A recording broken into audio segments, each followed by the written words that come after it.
이제 그 봄에 가을에 이제 할머니 할아버지들을 모시고 꼭 여기 생태마을에 모시고 왔어요. 모시고 와갖고 어떻게 주일학교들은 캠프 안 데려가도 할머니 할아버지는 2박 3일씩 내가 모시고 왔어요. 진짜 중요한 교회에서 중요한 세대는 할머니 할아버지예요. 미사 다 채우는 사람들이 누구예요? 할머니 할아버지 제일 중요해. 그리고 죽지도 않기 때문에 계속 중요한 세대로 남아 있어요. 계속 중요한 세대로. 그래서 이제 할머니 할아버지들을 모시고 와서 5월달 지금부터 이제 취나물 납니다. 고사리 납니다. 그럼 내가 뜯어갖고 같이 밤에 여기 모닥불 펴놓고 며칠 전에도 만수 일동 노인대학에 와서 모닥불 펴놓고 근사하게 놀고 갔어요. 모닥불 펴놓고 고기 구워 먹고 거기서 같이 춤추고 노래하니 할머니 할아버지들이 70, 80 평생 그래본 적 있어요 없어요? 한 번도 없는 너무너무 행복한 거예요. 여기 또 래프팅도 제가 시켜드려요. 할머니들 래프팅. 그래 이제 82살 먹은 스텔라 할머니가 허리가 이렇게 구부러졌는데 자기는 안 내려간다는 거예요. 왜? 아유, 신부님은 늙고 허리도 아프고 그래서 힘도 없고 그래서 난 못한다고. 할머니 배만 타면 배가 떠내려가는 거지 할머니 노짓는 것도 아니니까 그냥 가자. 그래갖고 이제 할머니 손을 잡고 저 래프팅장에 내려갔어요. 근데 이제 할머니 할아버지 한 100분 정도 계셨는데 이게 머리 하얀 할아버지 머리 하얀 할머니들을 노란 하이바 씌워놓고 노란 조끼 입혀놓으니까 늙었는지 젊었는지 구분도 안 돼. 얼마나 이쁜지 몰라요. 그러고 딱 배를 타고 내려가 보니 얼마나 좋아요. 배가 두둥실 떠내려가는 것처럼 마음도 어때요? 나이 먹었다고 여러분들 감정이요. 늙었다고 감정이 없는 게 아니에요. 늙으면 늙을수록 더 감정이 더 정말로 애틋합니다. 그 할머니들 보니까 막 소양강 처녀 부르고 뭐 두만강 부르고 할아버지 배에 물 끼얹고 난리도 아니야. 이제 2시간이 지났어요. 래프팅이 끝나고 할머니가 패들이라고 그래요. 패들을 이렇게 쥐고 이렇게 허리가 구부러졌으니까 이렇게 올라왔어요. 할머니 어땠어요? 그랬더니 이 할머니 하시는 말씀이 죽어도 좋아. 그래요. 죽어도 좋아. 이 고객은 기절을 한 거예요. 이 할머니가 애들을 8을 낳는데 본당에 돌아가갖고 그랬대요. 니네들 다 모여봐라. 다 불렀대요. 죽전, 분당 여기 사는 교우들 다 아들, 딸들을 다 불렀대요. 니네들 내가 80평생 살 동안 나하고 2박 3일 놀러가고 모닥불 피고 나하고 내 손 잡고 춤춰준 적 있냐? 없지. 니네들 내가 늙었다고 나 래프팅 시켜준 적 있냐? 없지. 근데 우리 신부님이 제가 지금은 40대지만 그때는 30대였거든. 30대 중반. 우리 신부님이 그걸 다 해줬다. 나는 우리 신부님 너무너무 행복하다. 신부님 때문에. 근데 이 신부님이 성당을 줘야 되는데 돈이 없다. 돈이 없으니까 니네들 나한테 못 해준 거 돈 갖고 와라. 그래서 할머니가 신문지에 돈을 이마만큼 싸갖고 왔어요. 이거 뭐냐 그러니까 신부님 이거 내가 신축금으로 자식들한테 걷어온 거래. 그러니까 이 고객이 기절하니까 내가 시키지도 않았는데 앵벌이를 알아서 해갖고 와.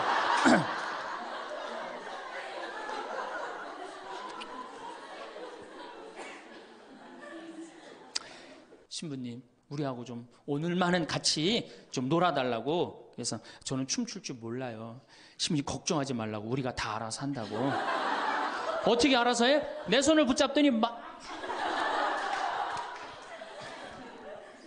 그래갖고 이제 한 5분 정도 쳐갖고 이제 예의를 갖췄겠다 싶어갖고 이제 좀 들어가겠습니다. 그랬더니 이 자매님들이 힘이 얼마나 좋은지 내 양복 뒷덜미를 딱 잡더니 가긴 어딜 가느냐고. 오늘만은 안 된다고. 우리하고 오늘만은 신부님 우리하고 함께 놀아줘야 된다고. 그럼 막 추는 거예요. 뒤에 있는 아줌마들이 뭐라 그래? 야 니네들만 신부님 데리고 놀지 말고 뒤로 좀 보내 이러네. 그러면 이제 이때부터는 이제 이 아줌마가 한번 품에 안고 추고 저 아줌마가 한번 품에 안고 추고 들어가지도 못하고. 오늘도 황창현 신부님의 말씀을 통해 행복한 노후를 위한 해안을 얻어가시길 바랍니다. 황창현 신부님의 행복 특강 바로 시작하겠습니다.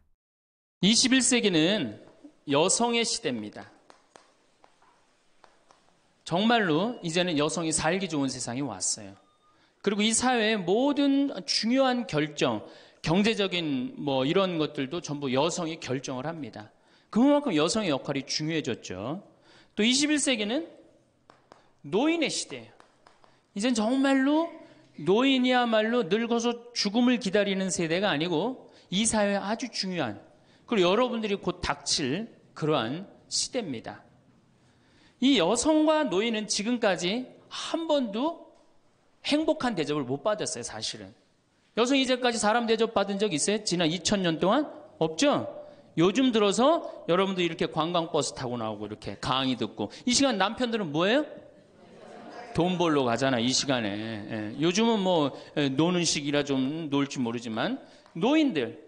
그리고 21세기는 무슨 시대냐? 서비스의 시대. 이제 이 얘기를 지금부터 여러분들하고 나누도록 하겠습니다. 자, 이 현대교회의 물론 모든 우리 교회의 화두는 뭐냐? 선교예요, 선교. 그렇죠? 네. 하늘나라를 선포하고 선교하는 거예요. 그런데 교황님 때 막 10% 막 선교가 됐는데 지금은 2%로 떨어지더니 이제는 거의 1%대로 선교가 떨어졌어요. 선교가 안 돼요. 성당에 안 나와요, 요즘. 누가 성당에 나와요? 더욱이 이 1%대로 떨어진 상태에서 천주교 교우가 500만이라고 그러는데 미사 참여는 125만 밖에 참여를 안 해요. 그러니까 4분의 1이 성당에 안 나오는 거예요. 여러분들, 우리 집안 식구가 4식구야. 4식구인데 주일날 같이 밥을 먹기로 했는데 한 명만 맨날 와서 밥을 먹어. 그 집 망한 집이에요, 안 망한 집이에요? 망한 집에 우리 천주교가 지금 신부들이 숫자가 없어갖고 교우들 많이 오는 게 그래도 잘 된다고 생각하지만 통계적으로 보면 망한 거예요. 그러면 왜 우리 이 교우들이 아니면은 사람들이 성당을 찾지 않느냐? 이거는 2만 달러가 넘어선 시대에는 이게 서비스를 원합니다. 대접받기를 원해. 2만 달러가. 이게 우리가 뭐 1000달러, 2000달러 때는 성당에서 신부님 막 혼내고 소리 질러도 어떻게 해요? 다 참고 살았어요. 왜? 내가 지질이 못 살고 있는데 여 성당 가서 욕 좀 먹는다고 어때? 근데 지금은 내가 그랜저를 타고 다니고 아파트 지금 동백지구 그 좋은 데에 거기 아파트를 내가 지금 살고 있는데 성당 가서 신부가 막 욕하고 소리 지른다고 거기 참고 나올 것 같아요? 안 나갑니다. 바로 옆 성당 운전하고 가요. 옛날엔 죽으나 사나 어딜 들어갔어? 거길 간 거예요. 근데 이제는 시대가 틀려졌어요. 여러분들은 사실은 하늘나라를 사신 고객이야. 예수님이 이 세상에 오셔서 뭐 팔고 가셨어요? 하늘나라 팔고 가셨어요. 로리베리 존슨이라고 최고 경영자 CEO라는 책을 쓴 미국의 경영 컨설턴트가 쓴 책인데 예수님은 하늘나라를 팔고 가셨다는 거예요. 저도 맞는 것 같아요. 여러분들은 하늘나라를 사신 고객이야, 고객. 근데 고객 경영의 가장 기본은 뭐야? 그렇지. 여러분들 만족하세요? 성당 나와서? 성당 본당 신부님 모시고 왔다고 또 괜히 또 이상한 소리 하지 마시고 솔직히 말씀하세요. 사실 성당 나와서 만족하는 교우들 거의 없어요. 내가 뭐 지금 한 수백 성당 강의를 다녀봤는데 만족하지 않아요. 구조 자체가 만족을 못하게 돼 있어요. 본당 신부님의 문제가 아니라. 이제 고객 경영의 다음은 고객 감동이야. 성당 나와서 감동 받아요? 더 못 받지. 감동 무슨 감동이야. 이제는 고객 기절의 시대야. 성당 나와서 기절해요? 기절하기 쉽지 않습니다.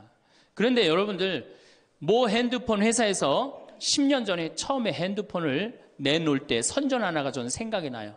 어떤 여성이 핸드폰을 이렇게 목에 걸고 막 자기 이 핸드폰에서 36화음이 막 나오는 거야. 너무너무 좋아. 그래갖고 앞에 전보산 때를 못 봐요. 전보산 때 못 받고 전보산 때 부닥쳐서 기절을 합니다. 그 컨셉이 뭐냐 하면은 우리 핸드폰 쓰면 기절시켜 주겠다. 그거거든. 그래갖고 단일 품목으로 1위에 올라섰어요. 그러니까 이게 고객을 기절시켜줘야지 고객이 그 물건을 쓴단 말이야. 성당에도 어떻게 해야 돼? 기절해야지 성당에 많이 나오는 거예요. 근데 우리 수원교구, 내가 수원교구 신부지만은 수원교구 사실 만족, 감동, 기절할 일이 없어요. 서울에서 막 인구가 막 밀려갖고 툭하면 본당 분가야. 그래갖고 내가 성당을 정말로 열심히 줬어. 상하성당을 열심히 졌어. 아니 사실 신갈성당부터 시작해야죠. 신갈성당을 열심히 졌어. 그래갖고 열심히 져갖고 이제 근데 열심히 신앙생활을 해야 되겠다. 그런데 갑자기 어느 날 본당 신부가 본당 분가. 근데 재수없이 신갈성당에 속해서 사는 게 아니라 내가 살고 있는 데가 상하구역이야. 그럼 어떻게 돼요? 또 내야 돼. 그래갖고 또 한 5년 열심히 졌어. 근데 열심히 졌는데 내가 또 이사를 갔는데 돈 모았고 이사를 갔는데 그 와중에 동백으로 갔는데 거기서 또 성당을 또 짓는다고 신축금을 내라 그래. 고객 기절이 아니라 고객 짜증이에요. 여러분들 돈 있는 교우들은 그나마 열심한 교우들은 냅니다. 근데 돈 없는 교우들은 한 번 못 내고 두 번 못 내면 다음에 어때요? 나중에 나오지 뭐. 나중에 돈 생기면 그다음에 내가 나오지. 그리고 떠나요. 그게 10%예요. 한 번 질 때마다 떠나는 인원이 10%예요. 그러니까 개신교는 한 번 지면은 어때요? 또 신축금 냅니까? 안 냅니까? 안 내요. 죽을 때까지 내가 여기 다니면 되는 거예요. 근데 우리 천주교는 내가 그냥 이사 가는 데마다 그냥 성당 짓는데 골라서 가는 교우들도 있어. 그러니까 한 교우가 5성당 짓는 교우들도 많아요. 그래서 저한테 그러는 교우들 많아요. 신부님 제가 앉은 자리에서 5개 졌습니다.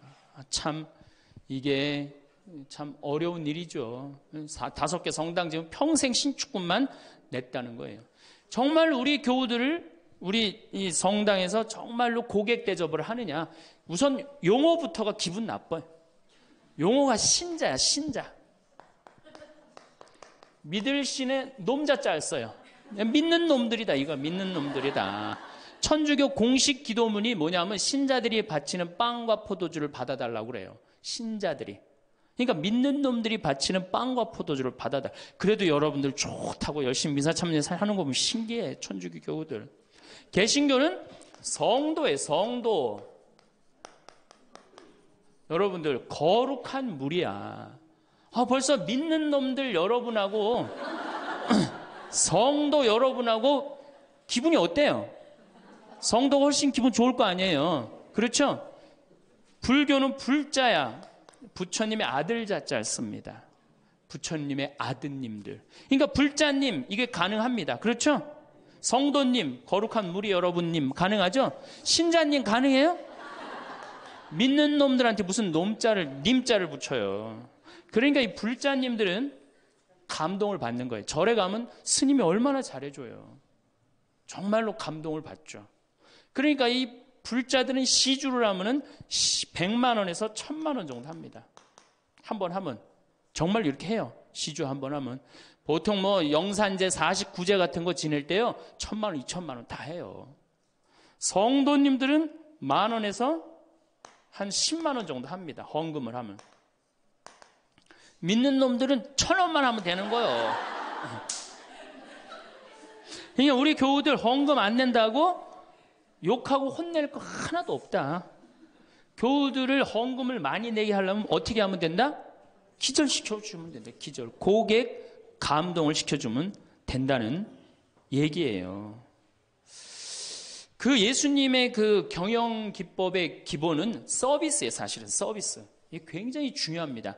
예수님은 이 세상에 오셔서 유행어가 있으셨어요. 입만 열면 하시는 말씀이 사랑해라가 아니었어요. 입만 열면 하신 말씀이 뭐냐 하면은 섬겨라야, 섬겨라. 너희 사이에 높은 사람이 되고자 하는 사람은 남을 섬기는 사람이 되어야 하고 으뜸이 되고자 하는 사람은 종이 되어야 한다. 사실은 사람의 아들도 섬김을 받으러 온 것이 아니라 섬기러 왔고 많은 사람을 위하여 목숨을 바쳐 몸값을 치르러 온 것이다. 마태복음 20장에 나오는 얘기예요. 사람의 아들도 뭐하러 왔어? 서비스하러 왔다는 얘기예요. 섬기러 왔다는 얘기예요. 23장에 보면 너희 중에 으뜸 가는 사람은 너희를 섬기는 사람이 되어야 한다. 누구든지 자기를 높이는 사람은 낮아지고 자기를 낮추는 사람은 높아진다. 마르코복음에도 예수님이 너희 중에 으뜸이 되고자 하는 사람은 섬기는 사람이 되어야 한다. 그러니까 예수님은 이 세상에 오셔서 봉사 받으러 오신 게 아니라 뭐하러 오셨어요? 봉사로 오신 거예요. 섬기러 오셨어요. 예수님은 분명히 섬기러 왔는데 지금 현대교회를 보면은 거꾸로 돼 있어요. 교우들이 수녀님과 신부님을 섬기고 신부들이 주교님을 섬기고 위에선 통치하고 이게 경쟁력이 있을 것 같아요? 경쟁력 없습니다. 예. 경쟁력, 시대가 어떤 시대인데 지금 거꾸로 가고 있어요. 대통령도 지금 국민들을 섬기느니 많이 했는데 우리 가톨릭처럼 이렇게 철저하게 이게 아래로 그냥 내리꽂는 데는 없어요. 그러니까 경쟁력이 있을 수가 없어요. 예수님은 아무리 당신이 이렇게 말을 해도 못 알아들을 것 같으니까 마지막 날에 어떻게 해요? 스스로 겉옷을 걷어붙이고 제자들의 발을 닦아줍니다. 이스라엘에서 제자들을 그 사막에서 먼지 있는데 발을 닦아준다는 건 종이 할 수 있는 최고의 그 아래의 섬김의 모습을 보여준 거예요. 내가 너희들의 발을 닦았듯이 너희도 어떻게 해라? 서로 섬겨라. 그러니까 이 섬기는 거는 21세기의 문제가 아니고 우리 교회의 본질이에요, 본질. 그러면은 여기 구역장님들이시죠? 반장님들이시죠? 오늘 오신 분들. 예, 여러분들이 사실은 본당에서 누굴 섬겨야 돼? 교우들을. 신부님을 뭐하러 섬겨? 교우를 섬기라니까. 내 구역 식구, 반 식구를 얼마나 섬기느냐에 따라서 그 교회 공동체가 잘 되느냐, 잘 되지 않느냐가 결정되는 거예요. 제가 이렇게 환경센터, 수원에 우리 환경센터 있죠? 거기 직원 하나가 아니 내가 자기 그 월급을 주는 신부인데도 하루는 와갖고 나한테 얼굴이 하얘져갖고 나는 세상에 이렇게 훌륭한 신부님을 처음 봤대. 무슨 얘기냐? 자기가 이 어느 서둔동 성당에 다니는데 그때 내 동창 신부가 있었어요. 한 10년 전 얘기예요. 예, 동창 신부가 있었는데 자기 부인이 결혼을 하자마자 자궁에 문제가 있었고 병원에 입원을 한 거예요. 근데 이 형제는 세례를 받았지만 자매는 세례를 받지 않았어요. 그런데 그 구역에서 가만히 이렇게 가정방문을 이렇게 구역장님들이 사정을 제일 잘하는 사람이 누구예요? 구역 사정을 제일 잘하는 사람. 본당 신부가 알아요? 모릅니다. 구역장님들이 제일 잘 알아요. 그래서 구역장님은 본당의 작은 신부들이야. 이분들이 진짜 섬길 줄 알아야 돼. 근데 가정방문을 가보니까 그 집이 결혼을 했는데 새색시가 입원을 한 거야. 그냥 본당 신부한테 가서 얘기를 한 거예요. 근데 그 본당 신부가 그 자매한테 형제한테 편지를 보냈어요. 형제님, 결혼하자마자 자매님이 이렇게 아파갖고 얼마나 걱정이 많으냐. 내가 우리 구역장님 통해서 병원에, 빈센트 병원에 입원해 있었으니까 병원에 방문을 시켜주고 집안도 좀 이렇게 좀 돌볼 수 있도록 하겠다. 그러니까 너무 걱정하지 말아라. 우리 교회 공동체가 자매님 건강 회복을 위해서 기도하겠다. 이 편지를 우리 직원 베드로라는 이 직원한테 보낸 거예요.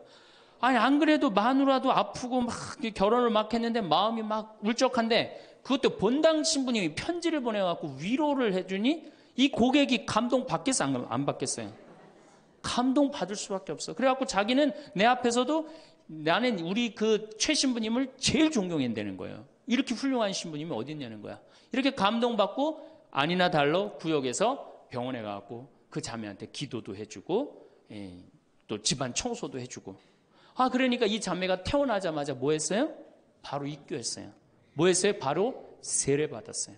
이 자매가 세례를 받으니까 자기 친정 식구들 어떻게 돼? 당연히 따라서 세례를 받았어요. 우리가 길거리 뛰들고 나가갖고 이른 양 찾기, 헌양 찾기, 쎄양 찾기 할 일이 아니에요. 진짜 선교 잘하려면 어떻게 하면 돼요? 감동시켜주면 돼요. 기절시켜주면은 알아서 옵니다. 근데 기절시켜줄 생각은 안 하고 어디서 뛰들르고 그냥 헌양 찾고 쎄양 찾고 그거 교우들 피곤해 안 피곤해? 솔직히 피곤해죠? 이게 전국으로 나가는 거니까 확실하게 얘기하세요. 우리 천주교 교우들 부부싸움하고 어디 갈 데 있어요? 없죠? 여러분들 부부싸움 하면은 우리 정현석 신부님이 저기 재워줘요? 정영철 신부님 재워주세요? 사제관에 가면 재워줘요?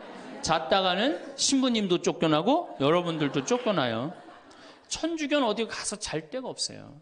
잘 데가. 그러니까 성당은 많이 전올지 모르지만 교우들이 가서 쉴 데는 없단 말이에요. 영적으로 지친 교우들이. 근데 개신교는 여러분들 지금 버스 타고 여기 이 동백에서 여기까지 지금 오셨는데 여러분들은 못 느꼈지만 저는 그 길을 잘 알아요. 개신교 기도원이 10개가 넘게 여러분들 지나왔어요. 10개는 넘게. 그러니까 막 속상하고 싸우고 그러면 보따리 싸두고 어디 가요? 기도원 가면은 거기서 아버지 막 소리 지르고 막 이러면은 3일 정도 하면은 속 풀리잖아요. 그럼 또 돌아갈 수 있는 거 아니에요. 그거 얼마나 좋아요. 불교는 뭐가 있어요? 절에 가면 암자에서 다 재워줍니다. 제가 88년에 희방사라는 데를 갔었어요. 소백산을 갔는데 희방사에 갔는데 수녀님들하고 같이 갔었어요. 수녀님들하고 같이 여관을 갈 수가 있나? 그래서 희방사의 절에 들어가갖고 스님한테 그랬어요. 나는 신학생이고 우리 수녀님들인데 내일 새벽에 산에 올라가야 되는데 딱히 잘 데가 없다. 재워줬으면 좋겠다. 근데 스님이요, 지금도 기억이 남아요. 두말 않고 방 2개를 수녀님 방, 내 방 이렇게 탁 내주시는 거예요. 주무시고 가시라고. 근데 우리 천주교 어디 가서 좀 재워달라 그러면 재워줄 때 있어요? 교구청 가면 재워줍니까? 하루 저 어디 가서 잘 데가 없는데 여기 좀 재워주면 안 되겠습니까? 재워줘요? 우리는 우리도 모르게 벽을 하늘같이 쌓고 살고 있어요. 천주교에 들어오기가 제일 어려운 거예요. 돌다 맨 마지막에 오는 데가 어디야? 천주교야. 우리가 그만큼 높은 벽을 쌓아놓고 무슨 고객 만족, 예수님이 섬기라고 그러는데 섬기긴 뭘 섬겨요?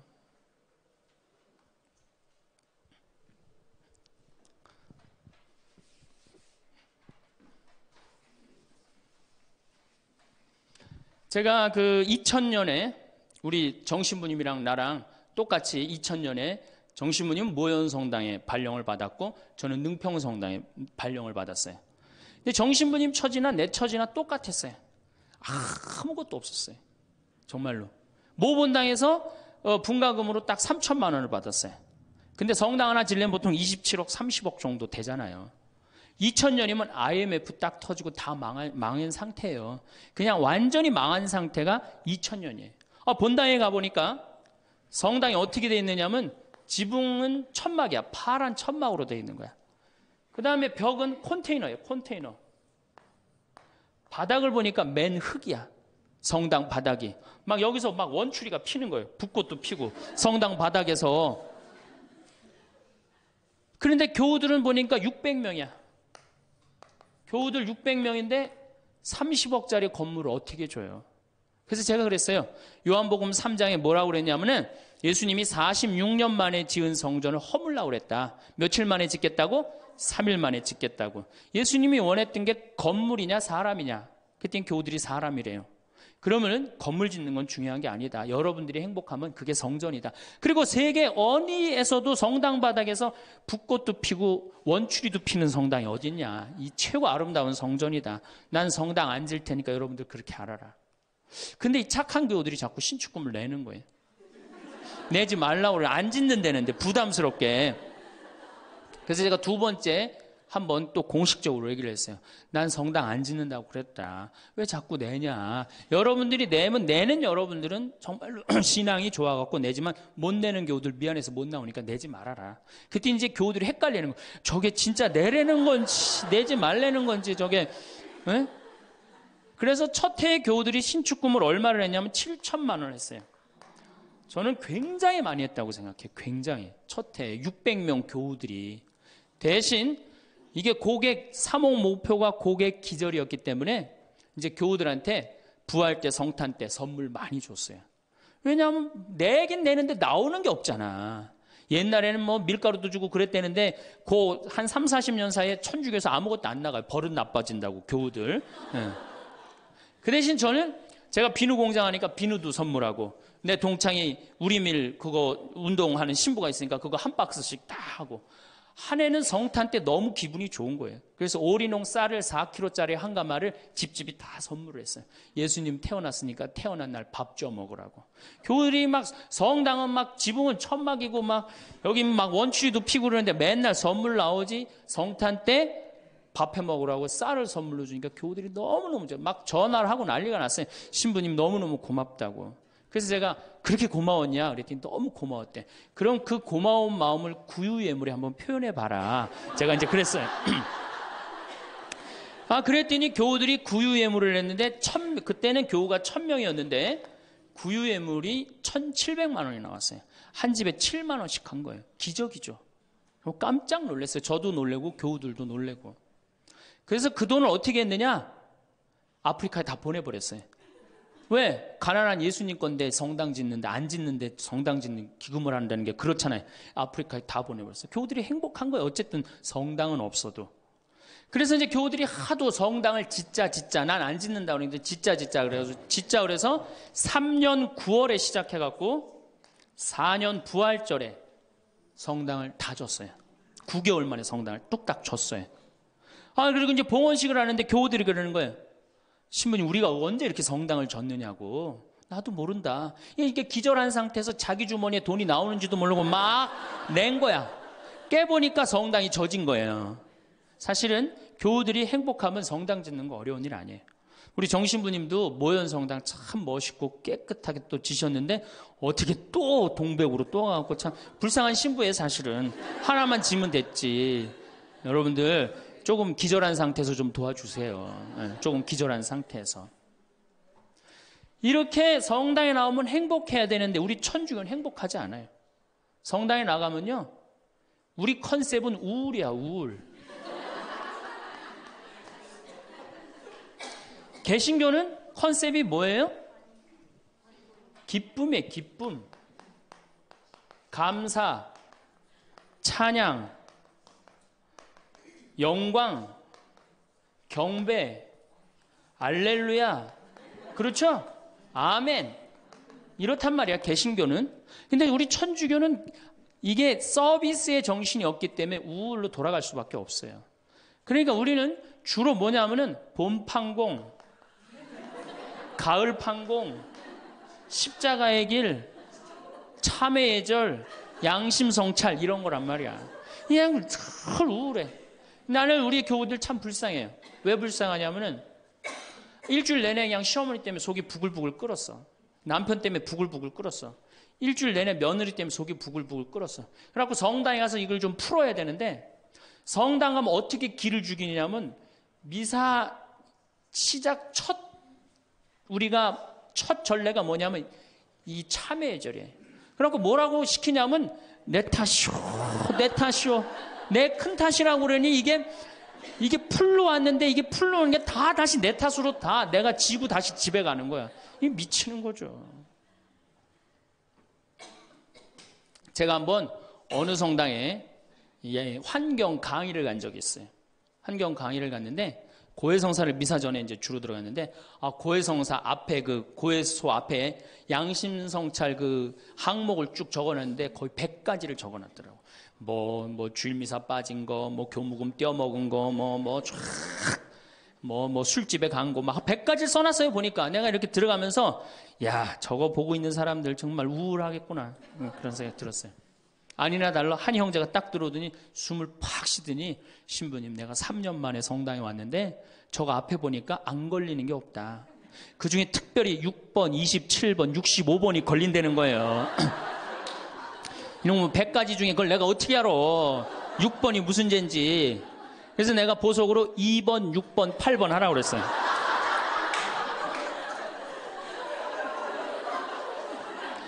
그러니까 우리 교우들은 이게 미사 참여를 해도 막 기쁘거나 내가 좀 하느님한테 경배를 드렸다. 내가 오늘 정말 알렐루야 아멘을 했다. 이런 기분이 안 들어요. 미사를 해도 막 그렇고 안 한 것 같기도 하고 성가 소리 들으면 더 미쳐요. 내가 이 성가 이렇게 피정지도 나가서 부르다가 몇 번 죽을 뻔한 적도 있어요.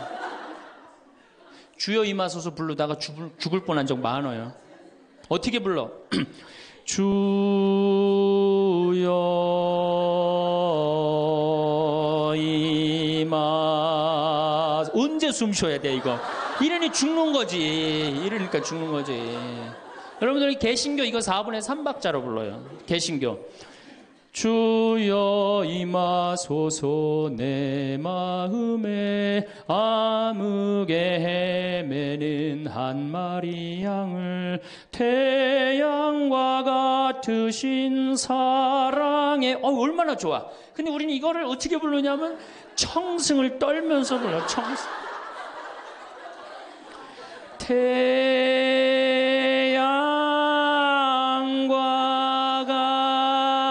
같으신 태양이 무슨 놈의 태양이 그런 태양이 있어요. 그래서 성가하고 나면 힘들어 막 기쁜 게 아니라. 그렇지 않아요? 난 대림절에 제일 부르기 싫은 노래가 구세주 빨리 오사야. 그 노래 미칩니다. 그게 빨리 오라는 거예요? 오지 말라는 거지. 성주술 언제 갑니까? 5월에 가죠? 9월에 가죠? 여러분들 본당 신부님 정말로 훌륭한 본당 신부님 만나갖고 5월 오늘 2일이죠? 참 이 좋은 때 얼마나 경치가 좋아요 여기. 좋죠? 이렇게 좋은 데 딱 들어와서 장미 만발하고 철쭉 쫙 펴있고 하늘은 파랗고 구름도 높고 얼마나 좋아. 가을에 코스모스 만발하고. 근데 이제 솔매로 성주순례를 간단 말이야. 근데 막 버스를 타려고 그러는데 내 마음에 맞는 자매가 내 같은 버스를 탔어. 그럼 막 손잡고 팔짝팔짝 뛰어. 그 다음에 허리에는 돈주머니도 차고 간식도 했단 말이야. 근데 레지오 단장이 가만히 보니까 우리 컨셉은 우울인데 저거 너무 들떴다. 그래갖고 이제 버스에 딱 올라타면은 묵주를 딱 꺼내라고 그래.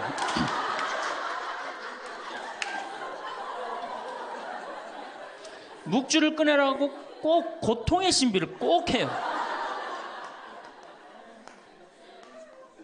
그리고 난 다음에 뭐 예수님 뭐 피땀 흘리심을 묵상합시다. 뭐 가시관 쓰심을 묵상합시다. 뭐 두들겨 맞으심을 묵상합시다. 십자가에 올라가심을 묵상합시다. 내려오심을 묵상합시다. 이걸 오단하고 나면요. 무슨 코스모스 만발하고 장미 뭐 피는 게 어디 있어요. 지금 신부님, 저 예수님이 지금 십자가 올라갔다 내려오고 막 피땀 흘리고 그랬는데 그런 관광버스 안이 찬물 끼얹어놓은 것 같이 조용해져요. 그러면 내가 보기엔 그것만 해도 충분한데 또 김대원 신부님 생애를 누가 또 들고 나와서 읽기 시작을 합니다. 신부님 할아버지는 감옥에서 매 맞아 죽고 아버지는 1839년 기회박해 때 목 잘려 죽고 막 이런 얘기하면은 버스 아니 뭐 지금 뭐 관광버스를 탔는지 이게 관광버스가 아니에요. 장례차가 가는 거 장례차.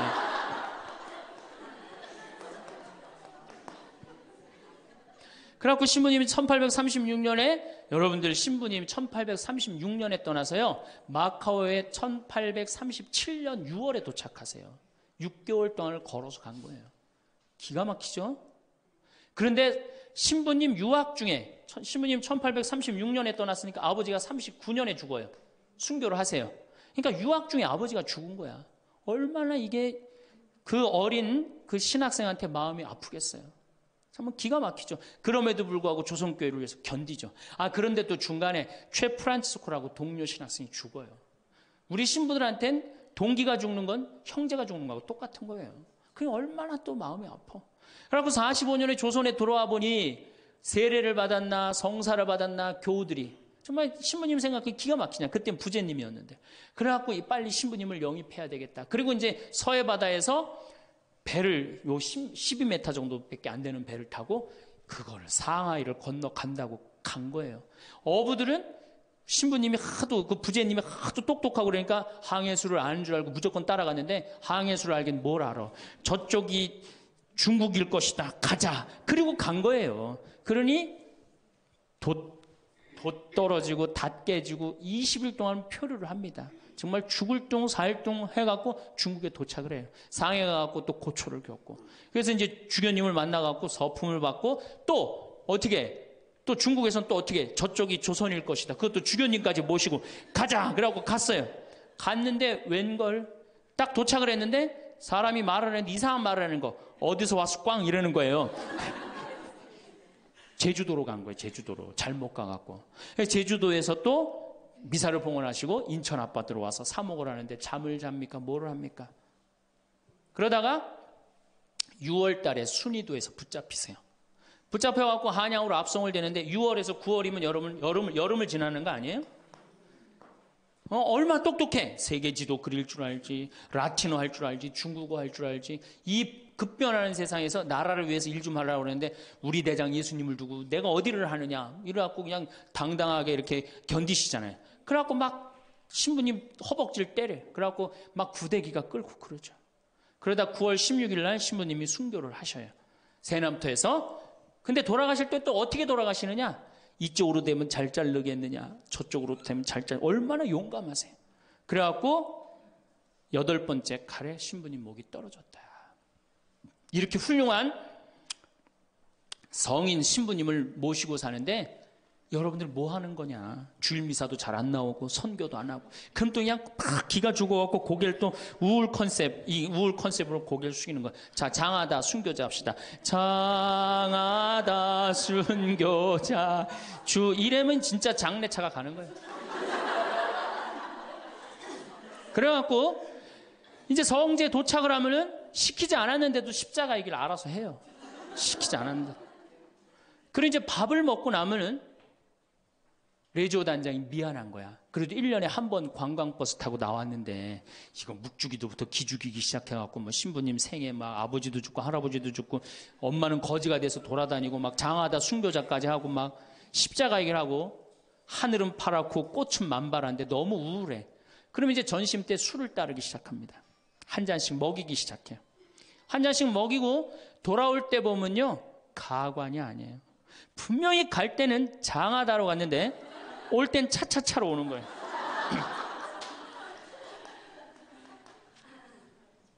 제가 보좌 신부 때 그때는 92, 3년도니까 대단했었어요. 지금은 많이 사고 때문에 못 일어나게 했죠. 그때는요. 관광버스 그 사이에 나와갖고 춤 엄청나게 췄어요. 내가 거긴 굉장히 큰 성당인데 7개 꾸리아였어. 여성 꾸리아가 4개나 있었어요. 성주순례를 가고 싶은데 젊은 보좌 신부랑 가고 싶은 거예요. 나한테 한 달을 조르는 거 가자고. 난 가기 싫다. 왜 가기 싫으냐? 그랬더니 거기 가면은 갈 땐 거룩한데 올 때는 너무 정신 없어서 난 가기 싫다. 그래도 우리 단장들이 막아줄 테니까 신부님 갑시다. 그래서 제가 그럼 갑시다 하고 갔는데 갈 땐 역시 거룩하게 가더라고요. 근데 그 성당은 여러분들처럼 굉장히 젊은 성당이야. 젊은 아줌마들이 많았어요. 내리자마자 술을 소주에 박스로 그냥 먹는 거예요. 근데 딱 버스에 올라타자마자 복도에 나와서 춤추기 시작해요. 근데 저는 이해가 돼요. 1년 내내 우울했는데 딱 하루 스트레스 풀 수 있는 유일한 기회는 언제야? 성주순례 돌아오는 길. 한국 천주교 공인 다 똑같아요. 모든 성당이 다 똑같아요. 갈 땐 거룩하고 올 땐 난장판이에요. 막 춤을 추다가 자기네들끼리 춤추니까 재미없잖아. 보좌 신부하고 같이 추고 싶은데 맨 앞에 보좌 신부는 앉아있는데 이 단장님들이 막았는데 제가 어쩔 수 없이 끌려나갔어요. 제발 나 좀 그때 뭐 보좌 신부니 지금이야 이제 막 인상 쓰고 승질 부리면 되지만 그때는 그게 됩니까? 막 보좌 신부 때. 통제가 안 돼요. 그런데 성당 도착 2km 전에 기적이 일어납니다. 갑자기 누가 마이크를 붙잡더니 하늘에 계신 우리 아버지 이러면요. 다 자기 자리로 뛰어들어가요. 알아서. 나는 하늘에 계신 우리 아버지가 그렇게 전능한지 그때 딱 알아봐요. 하늘에 계신 우리 아버지 굉장히 전능하세요. 살다 보면 어떤 일이든 후회가 남기 마련입니다. 미리 알았더라면 후회를 덜 남길 수 있었을까요? 인생의 후반기를 보내고 있는 60대, 70대들은 그들이 지금껏 살아온 발자취 곳곳에서 후회를 발견한다고 합니다. 또 사람들은 죽기 직전 많은 깨달음을 얻는다고 합니다. 저마다 다른 삶을 살았던 사람들이지만 놀랍게도 후회하는 것은 거의 비슷하다고 하는데요. 사람들은 삶이 끝나갈 때쯤 돼서야 자신의 인생을 명확하게 돌아볼 수 있다고 합니다. 인생을 후회 없이 사는 사람은 아마 없을 것입니다. 인생은 고해라고 했듯이 고통과 번민 속에서 성장하고 늙어가는 것이죠. 그렇다면 인생 선배들이 가장 후회하는 것들은 무엇일까요? 오늘은 우리보다 조금 앞서 이 길을 지나가신 60대, 70대 인생 선배들의 99%가 땅을 치고 후회한다는 10가지에 대해 말씀드리겠습니다. 오늘의 영상으로 자신의 지나온 인생을 돌아보고 또 남은 인생은 보다 기쁘게 살아가시길 바랍니다. 첫 번째, 저축을 많이 하지 못한 것. 은퇴 후 가장 큰 고민은 경제적인 어려움입니다. 고정 수입은 줄어들지만 지출은 계속해서 발생되는데요. 은퇴 직후에는 여행을 떠나거나 평소 하고 싶었던 취미 활동을 하는 등 나를 위한 재량적 지출을 많이 하게 됩니다. 그 이후 70세가 넘어가기 시작하고 건강이 나빠지면서 간병이 필요한 시기가 되면 지출은 급격히 늘어나게 됩니다. 그 외에도 자녀 지원비, 경조사비 등 각종 지출은 늘어가는 탓에 생활고에 시달릴 수 있습니다. 인간의 수명이 늘어나면서 노후 생활 기간도 덩달아 늘어났습니다. 그만큼 준비해야 할 돈도 많아졌다는 뜻이죠. 그러나 한정된 소득과 재산을 갖고 노후를 준비하기란 여간 어려운 일이 아닐 것입니다. 주식이나 부동산 투자 등 다양한 재테크 방법이 있지만 노후에는 내가 가진 자산을 지키기만 해도 성공한 것입니다. 즉, 저축은 그 어떤 것보다 안전한 보험장치라고 생각되는데요. 준비되지 않은 투자 실패로 빈털터리가 되어 노후에 허우적거리는 것보단 통장에 저축된 돈이 있으면 안정감을 찾을 수 있고 좀 더 여유로움을 가질 수 있습니다. 그렇기 때문에 노후 자금을 마련하는 데 있어 더욱 절약과 저축이 중요하다고 할 수 있습니다.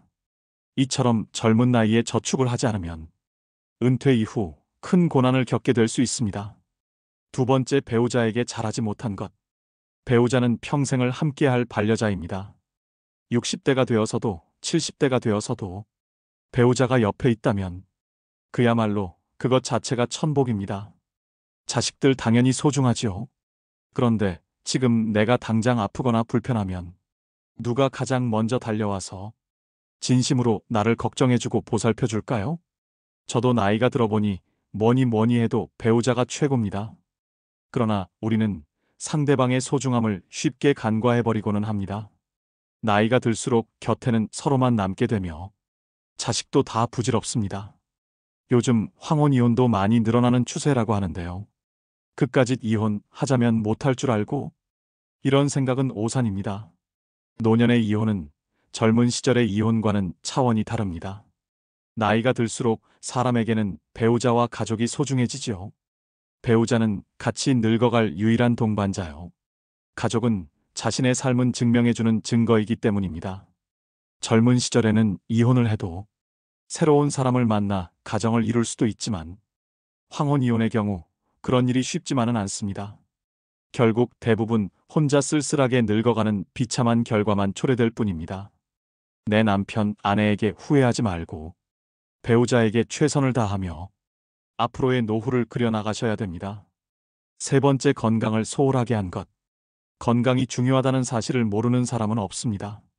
하지만 젊어서는 그것을 잘 모르고 자기의 몸을 혹사시키지요. 그거 하나 한다고 건강해지겠어? 하고 무심히 지나쳤던 습관들이 사실은 평생 건강을 지키는 열쇠입니다. 사람은 누구나 오래 살기를 꿈꿉니다. 하지만 오래 산다고 다 행복할까요? 몸이 불편해 오랫동안 침대에 누워서 보내야 한다면, 또 노후에 소일거리를 찾지 못해 집에서 온종일 텔레비전이나 보며 지낸다면 그것이 행복하다고 할 수 있는 것일까요? 긍정적인 장수는 본인도 행복하고 가족들도 즐겁지만 부정적인 장수는 본인도 고통스럽고 가족도 힘들게 합니다. 중요한 것은 얼마나 오래 사느냐가 아니라 얼마나 건강하게 사느냐입니다. 건강을 유지하기 위해서는 규칙적인 운동과 올바른 식습관을 유지하는 것이 중요합니다. 많은 종류의 영양소를 저염식으로 골고루 섭취하세요. 영양 과잉과 결핍이 되지 않도록 철저한 관리가 필요합니다. 그 중에서도 특히 치아 관리를 잘 하셔야 합니다. 치아는 하루아침에 좋아지지 않기 때문입니다. 건강한 삶은 노후에 대비하는 가장 좋은 방법입니다. 오래 사는 것이 기본인 시대에 우리는 유병장수보다는 무병장수의 목표를 가지셔야 됩니다.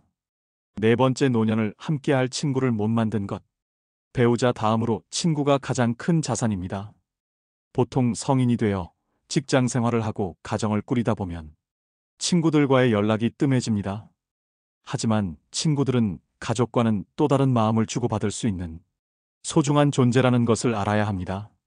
취미 생활을 공유할 수 있는 친구, 자신의 속 얘기를 가감없이 털어놓을 수 있는 친구가 있다면 늙어서도 외롭지 않고 인생이 풍요로워집니다. 사람들은 임종 직전에야 오랜 친구의 소중함을 깨닫곤 합니다. 하지만 그때는 친구들의 연락처도 수소문할 수 없는 경우가 많은데요. 오라는 친구가 있고 만나자는 친구가 있다는 것은 분명 큰 행복입니다. 오랜 친구 중에서 마음 맞는 친구가 없다면 취미나 봉사활동, 모임 등을 통해서 새로운 친구를 사귀는 방법도 좋습니다. 아무리 바빠도 노년에는 소중한 친구들에게 가끔 안부도 묻고 함께 시간도 보내며 교류를 이어나가는 것이 중요합니다. 자식들은 출가해서 가정 이루고 나면 바쁘다고 얼굴도 잘 안 보여줍니다. 평생을 함께할 친구가 없다면 노년은 무척 외롭고 쓸쓸하다는 것을 명심하셔야 됩니다. 5번째, 평생 할 수 있는 취미를 만들지 못한 것. 다양한 취미 활동을 즐기는 것은 젊은 세대의 전유물이 아닙니다. 나이 들어도 취미 활동을 꾸준히 유지하는 것이 중요합니다. 취미라고 하면 거창하다고 생각해서 지레 겁부터 드시고 도전조차 안 하시는 분들이 많습니다. 등산과 가벼운 산책, 음악 감상, 독서 등과 같이 돈이 필요하지 않은 취미들도 많습니다. 한 연구에 따르면 60세 이상 사람들 중 취미가 있는 사람은 우울증 증상이 적고 행복감, 건강하다는 느낌, 삶의 만족도가 높다고 합니다. 말년의 삶의 만족도는 취미 활동과 가장 밀접하게 연관되어 있었는데요. 또 다양한 취미 활동은 치매 예방에도 매우 도움이 됩니다. 건국대병원 치매클리닉 한설의 교수는 늦었다고 생각할 때가 가장 빠른 것. 뇌를 자극하는 두뇌 훈련을 당장 오늘부터 시작하라고 강조합니다. 특히 뇌는 단순한 것을 실증내므로 똑같은 패턴의 고스톱보다는 뇌가 적정한 수준의 자극을 받을 정도의 그림 그리기, 그리고 파크골프, 사교 댄스 등을 추천한다고 합니다. 취미 생활이 건강에도 도움이 된다고 하니 치매 예방을 위해 지금부터 손과 머리를 자주 사용해 보시길 꼭 권해드립니다. 6번째, 배움을 멈춘 것. 나이가 드니 기억력도 나빠지고 머리도 안 돌아가. 복잡한 건 질색이야. 이 나이가 돼서 내가 머리 굴리며 살아야겠어? 주변에서 나이 드신 분들이 이런 소리를 하는 것을 많이 들어보셨을 겁니다. 그분들의 말대로라면 나이가 들면 머리가 나빠지는 게 당연하고 괜히 골치 아픈 생각 같은 건 안 하고 사는 것이 상책인 듯합니다. 하지만 나이가 무색하게 학구열에 불타 노학을 즐기시는 분들도 많은데요. 60대, 70대에 공부하는 것은 지난 삶이 바빠서 하지 못한 공부를 하거나 여생에 필요한 지식을 습득하는 경우도 있고 또 단순히 시간을 보내는 한가로운 독서도 있습니다. 요즘에는 70대 이상의 노인들도 컴퓨터를 배우고 새로운 도전에 나서고 있습니다. 뇌과학자들의 연구에 따르면 인간의 뇌 용량은 아주 커서 평생 절반도 사용하지 못한다고 합니다. 결국 늙어서 머리가 나빠진다는 것은 노력하지 않는 사람들의 변명에 불과한데요. 그런데도 우리는 수많은 변명을 방패 삼아 새로운 무언가를 배우려 하지 않습니다. 하지만 그러기엔 우리에게 남겨진 인생이 너무나 깁니다. 은퇴 후 30년 이상의 세월을 더 살아야 하는데 그동안 아무것도 공부하지 않는다면 다른 사람보다 뒤처진 인생을 살 수밖에 없습니다. 특히 노년의 배움은 뇌를 지키는 가장 좋은 수단이기도 합니다. 뇌는 사용하면 할수록 노화가 더디게 진행됩니다. 따라서 노후의 건강을 지키기 위해서도 배움은 필수입니다. 7번째, 연금과 보험을 들지 못한 것. 노년기에는 뜻하지 않게 목돈이 들어가는 경우가 많습니다. 대부분 건강과 관련된 비용입니다. 60년대생들이나 그 이전에 태어난 사람들에게는 노후 준비에 대한 접근 방식이 현대의 젊은 세대와는 다르게 해야 한다는 건데 노후 준비 시간이 상대적으로 적다는 점을 감안하여 고령자를 위한 특화된 투자 상품을 찾아볼 필요가 있습니다. 예를 들어 안정적인 수익률을 제공하는 연금 상품이나 저위험 투자 상품 등을 활용할 수 있습니다. 국민연금으로 쌀을 사고 퇴직연금으로 반찬을 사고 개인연금으로 편히 살 생각을 하라. 투자 전문가들이 연금을 두고 하는 말입니다. 이 말에서 알 수 있듯이 노후를 위한 연금 투자는 개인연금으로 완성됩니다. 국민연금과 퇴직연금만으로는 우리가 원하는 노후가 아닌 먹고 사는 생활만 가능한 노후가 될 뿐입니다. 안락한 여생을 위해서는 개인연금으로 우리의 곳간을 차곡차곡 채워나가야 합니다. 또한 투자에 대한 전문적인 조언을 받기 위해 금융 전문가의 도움을 청하는 것도 좋은 방법입니다. 노후 준비는 재무적인 준비뿐만 아니라 건강 상태를 유지하는 것도 중요합니다. 이는 의료비 부담을 줄이는데 도움이 될 뿐만 아니라 더 나은 삶의 질을 유지하는 데도 기여합니다. 한 살이라도 어릴 때부터 경제와 재테크에 관심을 갖는 게 중요한데 이제는 선택이 아닌 필수인 시대인 것 같습니다. 이러한 돈을 아깝다고 생각하기보다 준비를 한다고 생각해야 합니다. 8번째, 내 인생에 더 도전하고 여행을 많이 다니지 못한 것. 그때 했어야 했는데 그때 그 시절에 나만이 할 수 있었던 일이나 도전이 있었을 것입니다. 대부분의 사람들이 평생 살아오면서 가장 후회하는 것 중 하나가 도전을 하지 않았던 사실이라고 답했습니다. 이어 여행을 떠나지 않았던 사실을 안타까워했습니다. 자식 키우고 회사 일을 하느라 여유가 없었을 것입니다. 그래도 다른 돈을 아껴서 시간을 내서라도 여행을 떠나라고 인생 선배들은 조언합니다. 여행은 단순히 휴가나 오락으로 즐기는 것이 아니라 노후 생활을 더욱 풍요롭게 만들고 의미를 부여하는 과정이라고 할 수 있습니다. 건강과 사회적 연결성, 평화로운 노후를 위한 중요한 사항이라고 할 수 있으며 여행은 훗날 회상할 수 있는 좋은 추억을 마련해 놓는 셈입니다. 9번째, 일기를 쓰고 기록을 남기지 못한 것. 은퇴한 나를 생각해보면 자신이 살아온 인생이 덧없이 느껴질 때도 있습니다. 그럴 때 평생 자신이 걸어온 발자취를 돌아보고 정리하는 것이 필요합니다. 그렇게 하기 위해서는 젊어서부터 기록을 남기는 습관이 필요합니다. 일기를 매일 쓰라고 말하는 것은 아닙니다. 다만 틈틈이 기록하고 사진 등을 남겨놓으면 나중에 자신의 삶을 정리하는 데 도움이 될 것입니다. 10번째, 자식과 대화를 많이 하지 못한 것. 자식들과 평소에 대화를 많이 하지 않았다면 노년의 소중한 친구 하나를 잃는 셈입니다. 늙고 병들면 자식들에게 의지하게 됩니다. 자식과 친밀한 관계를 유지해야 후회 없는 자식 농사를 했다고 느낄 수 있을 것입니다. 뿐만 아니라 자식과 건강한 유대감을 형성하는 것은 노년의 정신적 안정감에도 도움을 줍니다. 자녀들과 진정으로 소통하지 못했다면 노년이 불행할 것입니다. 여러분 어떠신가요? 사람들이 죽을 때 가장 후회하는 것들을 보면 평소 우리가 갈망하는 사회적 성공이나 재물에 대한 것은 없습니다. 사람들이 하는 후회 모두 우리가 평소에 스스로를 조금만 돌아보면 쉽게 할 수 있는 것들입니다. 여러분들의 인생에서 후회되는 것들은 무엇이 있나요? 그리고 훗날 후회하지 않기 위해 어떤 노력을 하고 계신가요? 시간은 지금도 계속 흐르고 있고 우리는 언제가 될지 모르는 우리의 마지막 날을 향해 매일 걸어가고 있습니다. 진정으로 내 마음에 따르는 사람으로 살아가고 있는지, 타인의 시선에 따르는 삶을 살고 있지는 않은지, 일에만 몰두하여 소중한 내 가족과 친구들에게 소홀하지는 않았는지 한번 돌이켜보시기 바랍니다. 죽음을 앞둔 사람들은 숨길 것이 없습니다. 그들의 인생이 오롯이 담긴 말이기 때문에 호소력이 큽니다. 책을 아무리 많이 읽어도 체험하지 못했다면 그 사람의 말에는 설득력이 없습니다. 그런데 인생의 모진 굴곡을 겪은 사람이나 노인이 충고를 한다면 어떤 책보다 큰 울림을 줍니다. 우리는 건강할 때 늘 건강하리라 착각하지만 늙으면 아프고 병들기 마련입니다. 그리고 인간은 누구나 죽습니다. 육체적인 고통은 참는다 하더라도 인생을 후회하게 하는 정신적인 고통은 의사도 어쩌지 못합니다.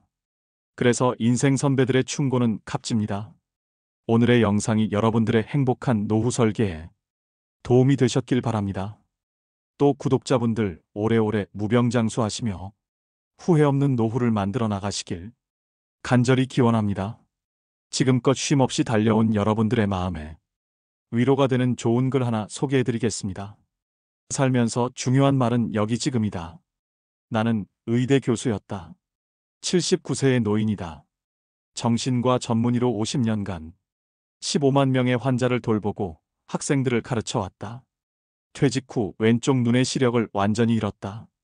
당뇨병, 고혈압, 통풍, 허리디스크, 관상동맥 협착, 담석 등 7가지 중병과 고달픈 스트레스를 벗삼아 어쩔 수 없이 살아가고 있다. 한쪽 눈으로도 아침이면 해를 볼 수 있고 밤이 되면 별을 볼 수 있다. 잠이 들면 다음날 아침에 햇살을 느낄 수 있고 기쁨과 슬픔과 사랑을 품을 수 있다.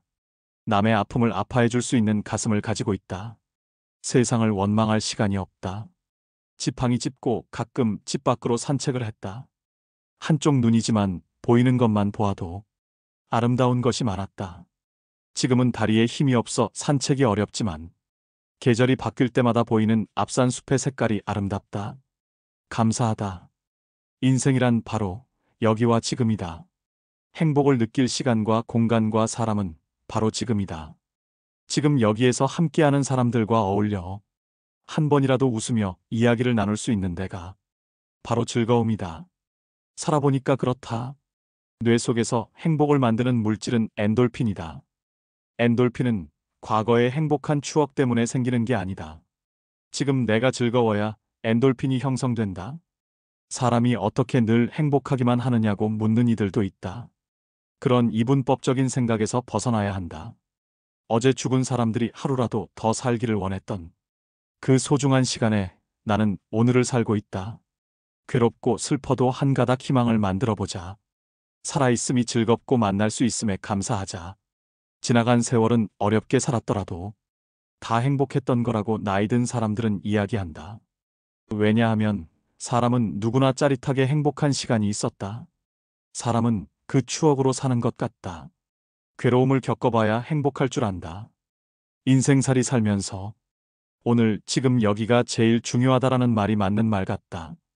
아내 없이 살아보니까 있을 땐 몰랐는데 젓가락 한쪽이 없어진 거야. 있을 때 잘해라는 말을 많이 들었는데 그럼 어떻게 살아야 할까? 우리 장인이 하신 말씀인데 나에게 주어진 대로 감사하면서 받아들이면 다 보여. 행복의 답은 바로 지금 여기 내 가슴에 담겨 있다. 고개 들어 저 멀리 하늘을 한번 보자. 마지막으로 어느 부자 노인의 유언장을 들려드리면서 오늘의 영상 마무리하겠습니다. 죽음의 문턱에서 갖는 후회들 그리고 고마움들에 대해 생각해 보시는 시간이 되셨으면 합니다. 나의 편지를 읽게 될 소중한 지인들에게 바쁜 하루를 보내고 있다는 것을 압니다. 하지만 아무리 바빠도 밥은 꼭 챙겨 드세요. 여기까지 와보니 알겠습니다. 비싼 돈으로 산 핸드폰의 70%의 성능은 사용하지도 않았고 내 값비싼 차의 70%의 성능은 필요 없는 것이었고 호화로운 우리 집도 70%의 공간은 비어있는 것이나 마찬가지였으며 옷과 일용품들 70% 또한 지극히 필요가 없는 것이었습니다. 살아보니 인생은 경기장과 같더군요. 전반전은 학력, 지위, 권력 그리고 돈을 갖기 위해 애써 살아왔고 그런 것들이 높고 많으면 이기는 것인 줄 알았습니다. 하지만 후반전은 달랐습니다. 전반전의 승리를 위해 청춘을 바쳤던 하나밖에 없는 몸은 혈압, 당뇨, 혈당 요산을 낮추기에 후반전은 급급했답니다. 전반전은 나보다 높은 감독의 명령을 따라야 했고 후반전은 나의 명주를 잡고 있는 의사의 명령을 따라야 했습니다. 이제야 알겠더군요. 전반전에서 높이 쌓았던 모든 것들이 잘못하면 후반전에서 누릴 수가 없다는 걸 말입니다. 하물며 경기도 중간에 쉬는 시간이 있거늘 나도 쉬어가며 갔어야 했던 것을 전반전에서 앞만 보고 정신없이 살았던 날들. 이제는 씁쓸한 추억으로 남았습니다. 나의 편지를 읽는 아직은 건강한 여러분들에게 딱히 아픈 곳이 없어도 잠자는 거 아까워하지 말고 음료수만 좋아하지 말고 물 많이 마시고 괴로운 일이 있어도 훌훌 털어버리세요. 양보하고 베푸는 삶도 나쁘지 않으니 그리 한번 살아보시구려. 돈과 권력이 있어도 교만하지 말고 부유하지 못해도 사소한 것에 만족하며 필요하지 않아도 휴식할 줄을 알며 아무리 바빠도 움직이고 좀 걷고 또 운동하세요. 50만 원짜리 옷의 가치는 영수증이 증명해주고 1억 원짜리 자가용은 수표가 증명해주고 20억짜리 집은 집 문서가 증명해주는데 사람 가치는 뭐가 증명해주는지 알고 있으신가? 바로 건강한 몸이랍니다. 건강에 들이는 돈은 계산기로 두드리지 마세요. 건강할 때 있는 돈은 자산이라고 부르지만 아파서 병원에 누워 있으면 그때 가지고 있는 돈은 그저 유산일 뿐이라네. 세상에 당신을 위해 차를 몰아줄 기사는 얼마든지 있고 당신을 위해 돈을 벌어줄 사람도 얼마든지 있다. 하지만 당신 몸을 대신에 아파줄 사람은 결코 없답니다. 물건을 잃어버리면 다시 찾거나 사면 그만이지만 영원히 되찾을 수 없는 것은 하나뿐인 생명이라오. 내가 여기까지 와보니 돈이 무슨 소용이 있는가? 내가 죽으면 나의 호화로운 별장은 내가 아닌 누군가가 살게 되겠지요. 내가 죽으면 나의 고급차 열쇠는 누군가의 손에 넘어가게 되겠지요. 많은 재물의 욕심은 나를 그저 탐욕스러운 늙은이로 만들어버렸다네. 내가 한때 자랑으로 알고 쌓았던 많은 것들인 돈, 권력, 지위가 이제는 그저 짐에 불과할 뿐. 그러니 전반전에 살고 있는 사람들아, 너무 애타게 살지들 마시고 후반전에서 살고 있는 사람들아, 아직 경기는 끝나지 않았으니 행복한 말년을 위해 지금부터라도 자신을 사랑하시라. 전반전에서 빛나는 승리를 거두었던 나는 후반전의 병마를 이기지 못하고 병원 특실에 이렇게 누워 죽을 날만 기다리고 있다. 아무리 시설이 좋은 특실이면 뭐해? 허름한 농촌 경로당보다 못하단 걸 알려주고 싶어요. 그래도 이 편지를 지인들에게 전할 수 있음에 따뜻한 기쁨을 느낀답니다. 바쁘게 세상 살아가는 그대들, 자신을 사랑하며 살아가기를. 힘없는 나는 이제 마음으로 그대들의 행운을 빌 뿐이라오.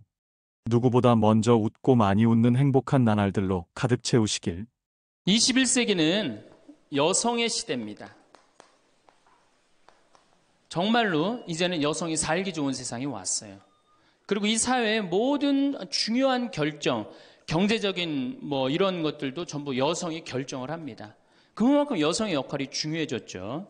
또 21세기는 노인의 시대예요. 이젠 정말로 노인이야말로 늙어서 죽음을 기다리는 세대가 아니고 이 사회에 아주 중요한, 그리고 여러분들이 곧 닥칠 그러한 시대입니다.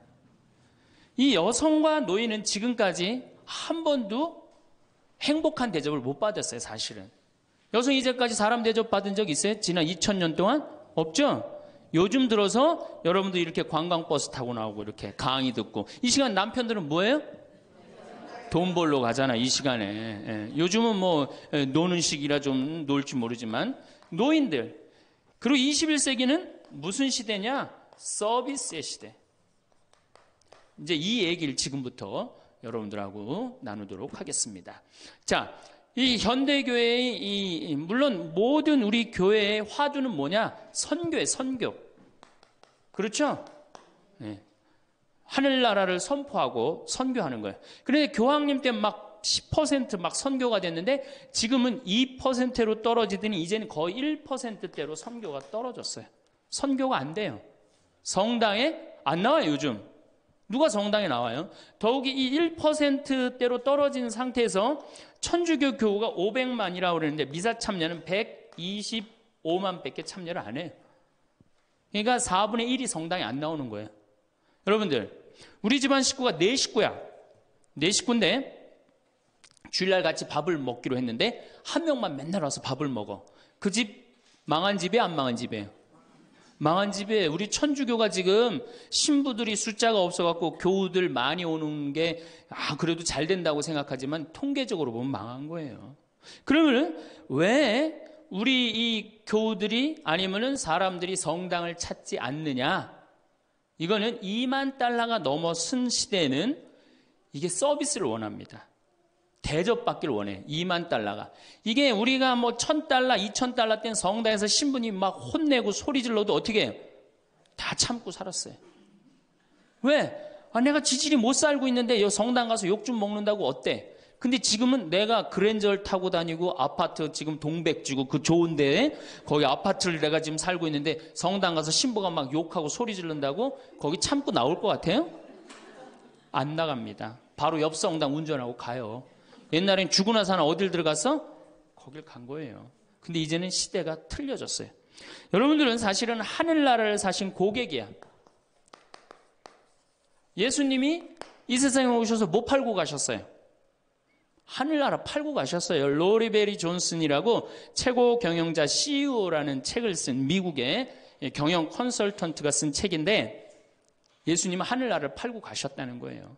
저도 맞는 것 같아요. 여러분들은 하늘나라를 사신 고객이야, 고객. 근데 고객 경영의 가장 기본은 뭐야?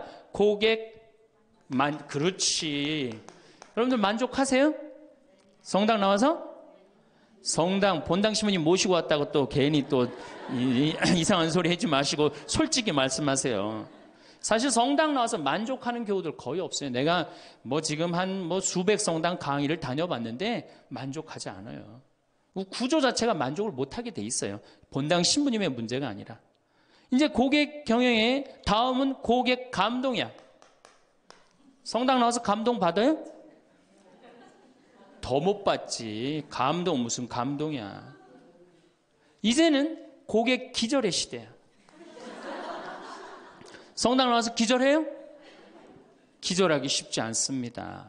그런데 여러분들 핸드폰 회사에서 10년 전에 처음에 핸드폰을 내놓을 때 선전 하나가 저는 생각이 나요. 어떤 여성이 핸드폰을 이렇게 목에 걸고 막 자기 이 핸드폰에서 36화음이 막 나오는 거야. 너무너무 좋아.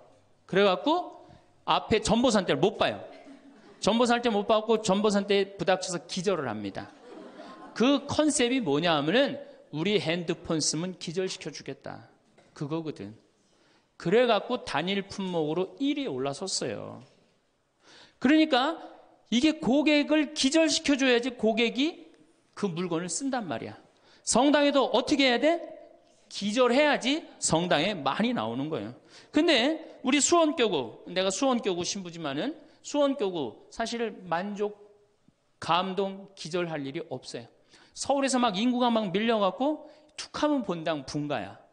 그래갖고 내가 성당을 정말로 열심히 줬어. 상하성당을 열심히 줬어. 사실 신갈성당부터 시작해줘. 신갈성당을 열심히 줬어. 그래갖고 열심히 져갖고 이제 근데 열심히 신앙생활을 해야 되겠다. 그런데 갑자기 어느 날 본당 신부가 본당 분가. 근데 재수없이 신갈성당에 속해서 사는 게 아니라 내가 살고 있는 데가 상하구역이야. 그럼 어떻게 돼요? 또 내야 돼. 그래갖고 또 한 5년 열심히 줬어. 근데 열심히 줬는데 내가 또 이사를 갔는데 돈 모았고 이사를 갔는데 그 와중에 동백으로 갔는데 거기서 또 성당을 또 짓는다고 신축금을 내라 그래. 고객 기절이 아니라 고객 짜증이에요.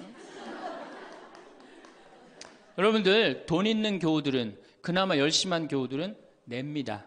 근데 돈 없는 교우들은 한 번 못 내고 두 번 못 내면 다음에 어때요? 나중에 나오지 뭐. 나중에 돈 생기면 그다음에 내가 나오지. 그리고 떠나요. 그게 10%예요. 한 번 질 때마다 떠나는 인원이 10%예요. 그러니까 개신교는 한 번 지면은 어때요? 또 신축금 냅니까? 안 냅니까? 안 내요. 죽을 때까지 내가 여기 다니면 되는 거예요. 근데 우리 천주교는 내가 그냥 이사 가는 데마다 그냥 성당 짓는데 골라서 가는 교우들도 있어. 그러니까 한 교우가 5성당 짓는 교우들도 많아요. 그래서 저한테 그러는 교우들 많아요. 신부님 제가 앉은 자리에서 5개 졌습니다. 참 이게 참 어려운 일이죠. 5개 성당 지금 평생 신축금만 냈다는 거예요. 정말 우리 교우들을 우리 이 성당에서 정말로 고객 대접을 하느냐. 우선 용어부터가 기분 나빠요. 용어가 신자야, 신자. 믿을 신의 놈자자 써요. 믿는 놈들이다, 이거 믿는 놈들이다. 천주교 공식 기도문이 뭐냐면 신자들이 바치는 빵과 포도주를 받아달라고 그래요. 신자들이.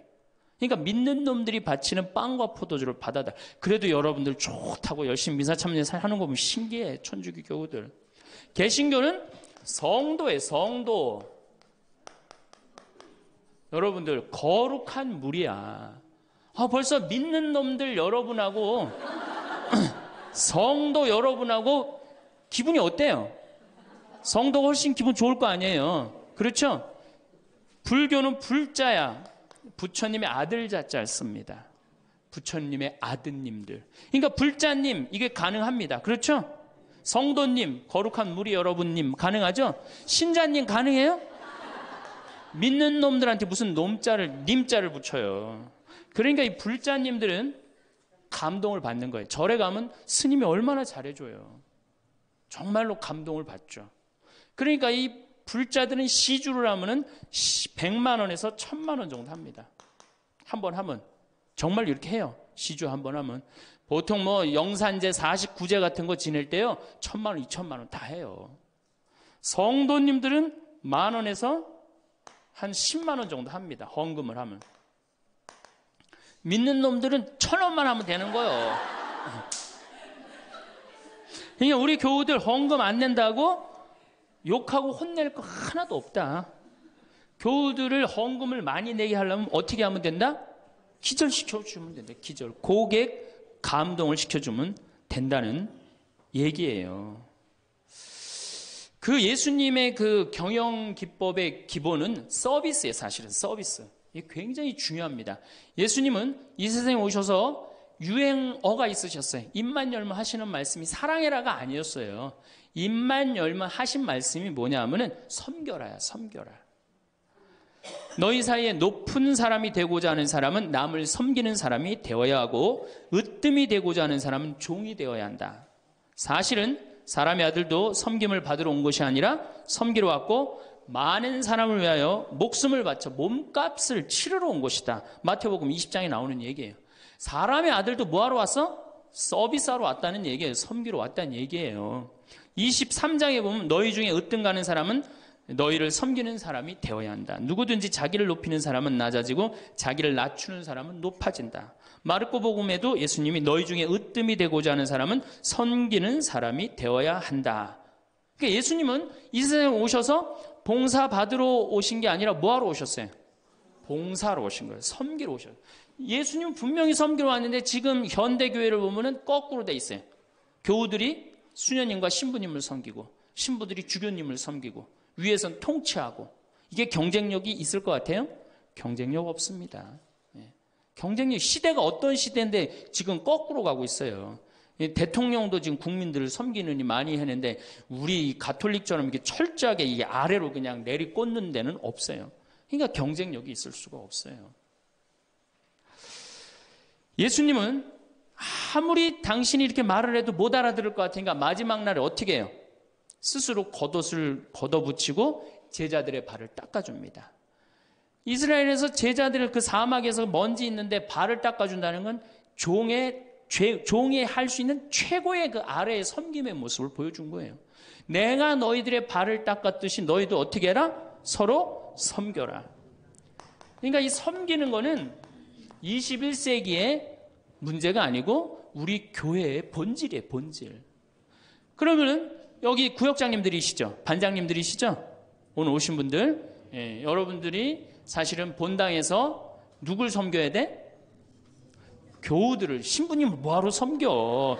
교우를 섬기라니까. 내 구역 식구, 반 식구를 얼마나 섬기느냐에 따라서 그 교회 공동체가 잘 되느냐, 잘 되지 않느냐가 결정되는 거예요. 제가 이렇게 환경센터, 수원에 우리 환경센터 있죠? 거기 직원 하나가 아니 내가 자기 그 월급을 주는 신부인데도 하루는 와갖고 나한테 얼굴이 하얘져갖고 나는 세상에 이렇게 훌륭한 신부님을 처음 봤대. 무슨 얘기냐? 자기가 이 어느 서둔동 성당에 다니는데 그때 내 동창 신부가 있었어요. 한 10년 전 얘기예요. 동창 신부가 있었는데 자기 부인이 결혼을 하자마자 자궁에 문제가 있었고 병원에 입원을 한 거예요. 근데 이 형제는 세례를 받았지만 자매는 세례를 받지 않았어요. 그런데 그 구역에서 가만히 이렇게 가정방문을 이렇게 구역장님들이 사정을 제일 잘하는 사람이 누구예요? 구역 사정을 제일 잘하는 사람. 본당 신부가 알아요? 모릅니다. 구역장님들이 제일 잘 알아요. 그래서 구역장님은 본당의 작은 신부들이야. 이분들이 진짜 섬길 줄 알아야 돼. 근데 가정방문을 가보니까 그 집이 결혼을 했는데 새색시가 입원을 한 거야. 그냥 본당 신부한테 가서 얘기를 한 거예요. 근데 그 본당 신부가 그 자매한테 형제한테 편지를 보냈어요. 형제님, 결혼하자마자 자매님이 이렇게 아파갖고 얼마나 걱정이 많으냐. 내가 우리 구역장님 통해서 병원에, 빈센트 병원에 입원해 있었으니까 병원에 방문을 시켜주고 집안도 좀 이렇게 좀 돌볼 수 있도록 하겠다. 그러니까 너무 걱정하지 말아라. 우리 교회 공동체가 자매님 건강 회복을 위해서 기도하겠다. 이 편지를 우리 직원 베드로라는 이 직원한테 보낸 거예요. 아니 안 그래도 마누라도 아프고 막 결혼을 막 했는데 마음이 막 울적한데 그것도 본당 신부님이 편지를 보내갖고 위로를 해주니 이 고객이 감동 받겠어 안 받겠어요? 감동 받을 수밖에 없어. 그래갖고 자기는 내 앞에서도 나는 우리 그 최 신부님을 제일 존경한다는 거예요. 이렇게 훌륭한 신부님이 어디 있냐는 거야. 이렇게 감동받고 아니나 달러 구역에서 병원에 가고 그 자매한테 기도도 해주고 또 집안 청소도 해주고. 그러니까 이 자매가 태어나자마자 뭐 했어요? 바로 입교했어요. 뭐 했어요? 바로 세례 받았어요. 이 자매가 세례를 받으니까 자기 친정 식구들 어떻게 돼? 당연히 따라서 세례를 받았어요. 우리가 길거리 뛰들고 나가갖고 잃은 양 찾기, 헌 양 찾기, 새 양 찾기 할 일이 아니에요. 진짜 선교 잘하려면 어떻게 하면 돼요? 감동시켜주면 돼요. 기절시켜주면은 알아서 옵니다. 근데 기절시켜줄 생각은 안 하고 어디서 뛰들고 그냥 헌 양 찾고 새 양 찾고, 그거 교우들 피곤해 안 피곤해? 솔직히 피곤해죠? 이게 전국으로 나가는 거니까 확실하게 얘기하세요. 우리 천주교 교우들 부부싸움하고 어디 갈 데 있어요? 없죠? 여러분들 부부싸움 하면은 우리 정현석 신부님이 저기 재워줘요? 정영철 신부님 재워주세요? 사제관에 가면 재워줘요? 잤다가는 신부님도 쫓겨나고 여러분들도 쫓겨나요. 천주교는 어디 가서 잘 데가 없어요. 잘 데가. 그러니까 성당은 많이 전올지 모르지만 교우들이 가서 쉴 데는 없단 말이에요. 영적으로 지친 교우들이. 근데 개신교는 여러분들 지금 버스 타고 여기 이 동백에서 여기까지 지금 오셨는데 여러분들은 못 느꼈지만 저는 그 길을 잘 알아요. 개신교 기도원이 10개가 넘게 여러분들 지나왔어요. 10개는 넘게. 그러니까 막 속상하고 싸우고 그러면 보따리 싸두고 어디 가요? 기도원 가면은 거기서 아버지 막 소리 지르고 막 이러면은 3일 정도 하면은 속 풀리잖아요. 그럼 또 돌아갈 수 있는 거 아니에요. 그거 얼마나 좋아요. 불교는 뭐가 있어요?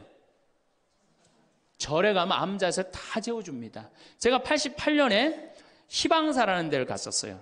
소백산을 갔는데 희방사에 갔는데 수녀님들하고 같이 갔었어요. 수녀님들하고 같이 여관을 갈 수가 있나? 그래서 희방사에 절에 들어가갖고 스님한테 그랬어요. 나는 신학생이고 우리 수녀님들인데 내일 새벽에 산에 올라가야 되는데 딱히 잘 데가 없다. 재워줬으면 좋겠다. 근데 스님이요, 지금도 기억이 남아요. 두말 않고 방 2개를 수녀님 방, 내 방 이렇게 딱 내주시는 거예요. 주무시고 가시라고. 근데 우리 천주교 어디 가서 좀 재워달라 그러면 재워줄 데 있어요? 교구청 가면 재워줍니까? 하루 저 어디 가서 잘 데가 없는데 여기 좀 재워주면 안 되겠습니까? 재워줘요? 우리는 우리도 모르게 벽을 하늘같이 쌓고 살고 있어요. 천주교에 들어오기가 제일 어려운 거예요. 돌다 맨 마지막에 오는 데가 어디야? 천주교야. 우리가 그만큼 높은 벽을 쌓아놓고 무슨 고객 만족, 예수님이 섬기라고 그러는데 섬기긴 뭘 섬겨요?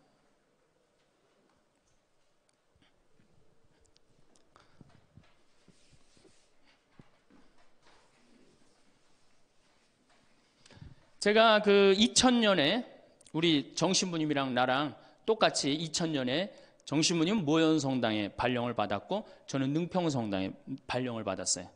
근데 정신부님 처지나 내 처지나 똑같았어요. 아무것도 없었어요. 정말로. 모본당에서 분가금으로 딱 3천만 원을 받았어요. 근데 성당 하나 지려면 보통 27억, 30억 정도 되잖아요. 2000년이면 IMF 딱 터지고 다 망한 상태예요. 그냥 완전히 망한 상태가 2000년이에요. 본당에 가보니까 성당이 어떻게 되어 있느냐면 지붕은 천막이야. 파란 천막으로 되어 있는 거야. 그 다음에 벽은 컨테이너예요. 컨테이너. 바닥을 보니까 맨 흙이야. 성당 바닥이. 막 여기서 막 원추리가 피는 거예요. 붓꽃도 피고 성당 바닥에서. 그런데 교우들은 보니까 600명이야. 교우들 600명인데 30억짜리 건물을 어떻게 줘요? 그래서 제가 그랬어요. 요한복음 3장에 뭐라고 그랬냐면은 예수님이 46년 만에 지은 성전을 허물라고 그랬다. 며칠 만에 짓겠다고? 3일 만에 짓겠다고. 예수님이 원했던 게 건물이냐 사람이냐? 그땐 교우들이 사람이래요. 그러면은 건물 짓는 건 중요한 게 아니다. 여러분들이 행복하면 그게 성전이다. 그리고 세계 어디에서도 성당 바닥에서 붓꽃도 피고 원추리도 피는 성당이 어딨냐. 이 최고 아름다운 성전이다. 난 성당 안 질 테니까 여러분들 그렇게 알아라. 근데 이 착한 교우들이 자꾸 신축금을 내는 거예요. 내지 말라고 그래. 안 짓는다는데 부담스럽게. 그래서 제가 두 번째 한번 또 공식적으로 얘기를 했어요. 난 성당 안 짓는다고 그랬다. 왜 자꾸 내냐. 여러분들이 내는 여러분들은 정말로 신앙이 좋아갖고 내지만 못 내는 교우들 미안해서 못 나오니까 내지 말아라. 그때 이제 교우들이 헷갈리는 거. 저게 진짜 내라는 건지 내지 말라는 건지 저게. 에? 그래서 첫 해에 교우들이 신축금을 얼마를 했냐면 7천만 원 했어요. 저는 굉장히 많이 했다고 생각해요. 굉장히. 첫 해에 600명 교우들이. 대신 이게 고객 사목 목표가 고객 기절이었기 때문에 이제 교우들한테 부활 때 성탄 때 선물 많이 줬어요. 왜냐하면 내긴 내는데 나오는 게 없잖아. 옛날에는 뭐 밀가루도 주고 그랬대는데 그 한 3, 40년 사이에 천주교에서 아무것도 안 나가요. 버릇 나빠진다고 교우들. 그 대신 저는 제가 비누 공장 하니까 비누도 선물하고 내 동창이 우리밀 그거 운동하는 신부가 있으니까 그거 한 박스씩 다 하고 한 해는 성탄 때 너무 기분이 좋은 거예요. 그래서 오리농 쌀을 4kg짜리 한 가마를 집집이 다 선물을 했어요. 예수님 태어났으니까 태어난 날 밥 줘 먹으라고. 교우들이 막 성당은 막 지붕은 천막이고 막 여기 막 원추리도 피고 그러는데 맨날 선물 나오지. 성탄 때 밥 해 먹으라고 쌀을 선물로 주니까 교우들이 너무너무 막 전화를 하고 난리가 났어요. 신부님 너무너무 고맙다고. 그래서 제가 그렇게 고마웠냐 그랬더니 너무 고마웠대. 그럼 그 고마운 마음을 구유예물에 한번 표현해 봐라. 제가 이제 그랬어요. 그랬더니 교우들이 구유예물을 했는데 그때는 교우가 1000명이었는데 구유예물이 1700만 원이 나왔어요. 한 집에 7만 원씩 한 거예요. 기적이죠. 깜짝 놀랐어요. 저도 놀래고 교우들도 놀래고. 그래서 그 돈을 어떻게 했느냐? 아프리카에 다 보내버렸어요. 왜? 가난한 예수님 건데 성당 짓는데 안 짓는데 성당 짓는 기금을 한다는 게 그렇잖아요. 아프리카에 다 보내버렸어요. 교우들이 행복한 거예요. 어쨌든 성당은 없어도. 그래서 이제 교우들이 하도 성당을 짓자 난 안 짓는다 그러는데 짓자 그래서 3년 9월에 시작해갖고 4년 부활절에 성당을 다 줬어요. 9개월 만에 성당을 뚝딱 줬어요. 그리고 이제 봉헌식을 하는데 교우들이 그러는 거예요. 신부님 우리가 언제 이렇게 성당을 졌느냐고. 나도 모른다. 이게 기절한 상태에서 자기 주머니에 돈이 나오는지도 모르고 막 낸 거야. 깨보니까 성당이 젖은 거예요. 사실은 교우들이 행복하면 성당 짓는 거 어려운 일 아니에요. 우리 정신부님도 모현 성당 참 멋있고 깨끗하게 또 지셨는데 어떻게 또 동백으로 또 가고 참 불쌍한 신부예요. 사실은 하나만 지면 됐지. 여러분들 조금 기절한 상태에서 좀 도와주세요. 조금 기절한 상태에서. 이렇게 성당에 나오면 행복해야 되는데 우리 천주교는 행복하지 않아요. 성당에 나가면요. 우리 컨셉은 우울이야, 우울. 개신교는 컨셉이 뭐예요? 기쁨이에요, 기쁨. 감사, 찬양, 영광, 경배, 알렐루야. 그렇죠? 아멘. 이렇단 말이야, 개신교는. 근데 우리 천주교는 이게 서비스의 정신이 없기 때문에 우울로 돌아갈 수밖에 없어요. 그러니까 우리는 주로 뭐냐면은 봄 판공, 가을 판공, 십자가의 길, 참회의 절, 양심 성찰 이런 거란 말이야. 그냥 늘 우울해. 나는 우리 교우들 참 불쌍해요. 왜 불쌍하냐면은 일주일 내내 그냥 시어머니 때문에 속이 부글부글 끓었어. 남편 때문에 부글부글 끓었어. 일주일 내내 며느리 때문에 속이 부글부글 끓었어. 그래갖고 성당에 가서 이걸 좀 풀어야 되는데 성당 가면 어떻게 기를 죽이냐면 미사 시작 우리가 첫 전례가 뭐냐면 이 참회의 절이에요. 그래갖고 뭐라고 시키냐면 내 탓이오, 내 탓이오. 내 큰 탓이라고 그러니 이게 풀로 왔는데 이게 풀로 오는 게 다 다시 내 탓으로 다 내가 지고 다시 집에 가는 거야. 이게 미치는 거죠. 제가 한번 어느 성당에 환경 강의를 간 적이 있어요. 환경 강의를 갔는데 고해성사를 미사 전에 이제 주로 들어갔는데 고해성사 앞에 그 고해소 앞에 양심성찰 그 항목을 쭉 적어놨는데 거의 100가지를 적어놨더라고. 뭐 주일미사 빠진 거, 뭐 교무금 떼어먹은 거, 뭐 술집에 간 거, 막 100가지를 써놨어요. 보니까 내가 이렇게 들어가면서 야 저거 보고 있는 사람들 정말 우울하겠구나 그런 생각이 들었어요. 아니나 달라 한 형제가 딱 들어오더니 숨을 팍 쉬더니 신부님 내가 3년 만에 성당에 왔는데 저거 앞에 보니까 안 걸리는 게 없다.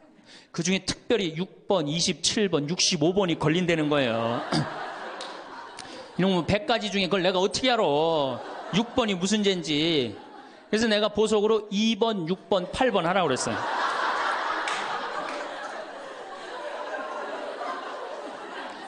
그러니까 우리 교우들은 이게 미사 참여를 해도 막 기쁘거나 내가 좀 하느님한테 경배를 드렸다. 내가 오늘 정말 알렐루야 아멘을 했다. 이런 기분이 안 들어요. 미사를 해도 막 그렇고 안 한 것 같기도 하고 성가 소리 들으면 더 미쳐요. 내가 이 성가 이렇게 피정지도 나가서 부르다가 몇 번 죽을 뻔한 적도 있어요. 주여 임하소서 부르다가 죽을 뻔한 적 많아요. 어떻게 불러?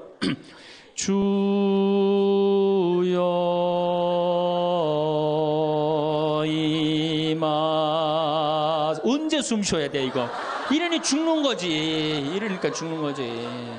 여러분들이 개신교 이거 4분의 3박자로 불러요. 개신교.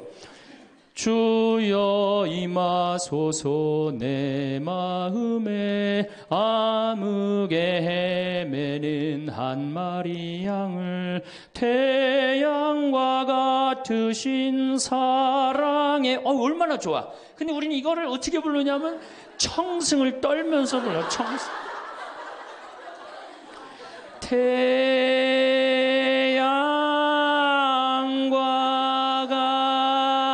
같으신 태양이 무슨 놈의 태양이 그런 태양이 있어요.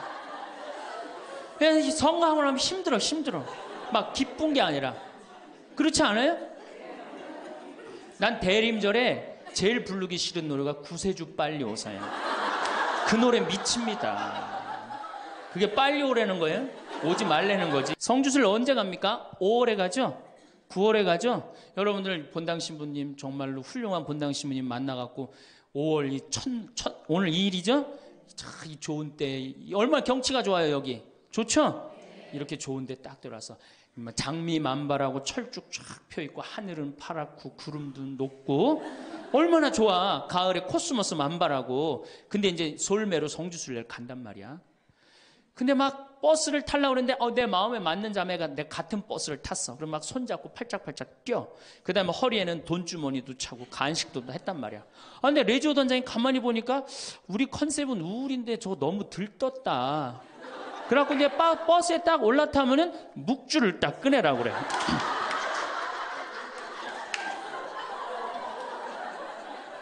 묵주를 꺼내라고 꼭 고통의 신비를 꼭 해요. 그리고 난 다음에 뭐 예수님 뭐 피땀 흘리심을 묵상합시다. 뭐 가시관 쓰심을 묵상합시다. 뭐 두들겨 맞으심을 묵상합시다. 십자가에 올라가심을 묵상합시다. 내려오심을 묵상합시다. 이걸 오단하고 나면요. 무슨 코스모스 만발하고 장미 뭐 피는 게 어디 있어요. 지금 신부님, 저 예수님이 지금 십자가 올라갔다 내려오고 막 피땀 흘리고 그랬는데 그런 관광버스 안이 찬물 끼얹어놓은 것 같이 조용해져요. 그러면 내가 보기엔 그것만 해도 충분한데 또 김대원 신부님 생애를 누가 또 들고 나와서 읽기 시작을 합니다. 신부님 할아버지는 감옥에서 매 맞아 죽고 아버지는 1839년 기회박해 때 목 잘려 죽고 막 이런 얘기하면은 버스 아니 뭐 지금 뭐 관광버스를 탔는지 이게 관광버스가 아니에요. 장례차가 가는 거 장례차.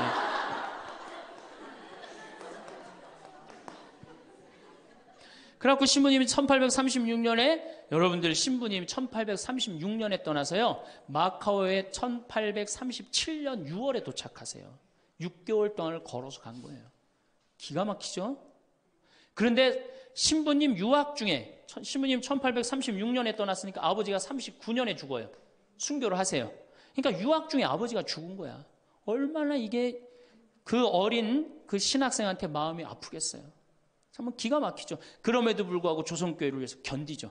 그런데 또 중간에 최 프란치스코라고 동료 신학생이 죽어요. 우리 신부들한텐 동기가 죽는 건 형제가 죽는 거하고 똑같은 거예요. 그게 얼마나 또 마음이 아파. 그래갖고 45년에 조선에 돌아와 보니 세례를 받았나 성사를 받았나 교우들이 정말 신부님 생각이 기가 막히냐. 그땐 부제님이었는데. 그래갖고 빨리 신부님을 영입해야 되겠다. 그리고 이제 서해바다에서 배를 12m 정도밖에 안 되는 배를 타고 그걸 상하이를 건너간다고 간 거예요. 어부들은 신부님이 하도 그 부제님이 하도 똑똑하고 그러니까 항해수를 아는 줄 알고 무조건 따라갔는데 항해수를 알긴 뭘 알아. 저쪽이 중국일 것이다. 가자. 그리고 간 거예요. 그러니 돛 떨어지고 닷 깨지고 20일 동안 표류를 합니다. 정말 죽을 둥 살 둥 해갖고 중국에 도착을 해요. 상해 가갖고 또 고초를 겪고.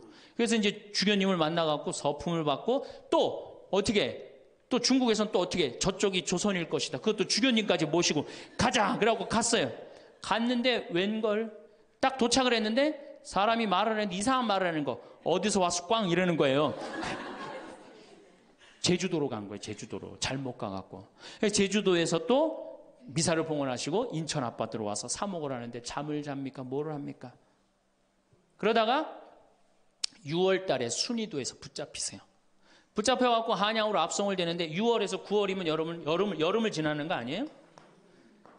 얼마 똑똑해. 세계 지도 그릴 줄 알지, 라틴어 할 줄 알지, 중국어 할 줄 알지. 이 급변하는 세상에서 나라를 위해서 일 좀 하려고 그러는데 우리 대장 예수님을 두고 내가 어디를 하느냐 이래갖고 그냥 당당하게 이렇게 견디시잖아요. 그래갖고 막 신부님 허벅지를 때려. 그래갖고 막 구데기가 끓고 그러죠. 그러다 9월 16일 날 신부님이 순교를 하셔요. 세남터에서. 근데 돌아가실 때 또 어떻게 돌아가시느냐? 이쪽으로 되면 잘 자르겠느냐, 저쪽으로 되면 잘 얼마나 용감하세요. 그래갖고 8번째 칼에 신부님 목이 떨어졌다.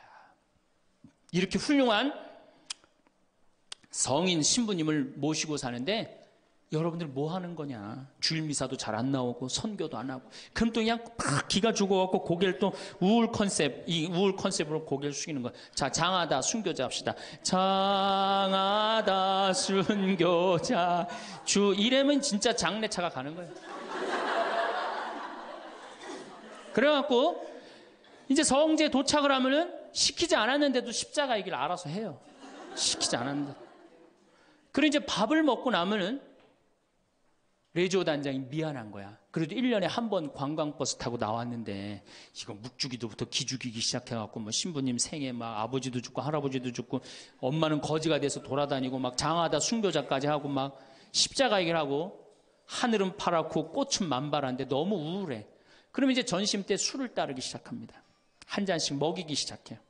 한 잔씩 먹이고 돌아올 때 보면요. 가관이 아니에요. 분명히 갈 때는 장하다로 갔는데 올 땐 차차차로 오는 거예요.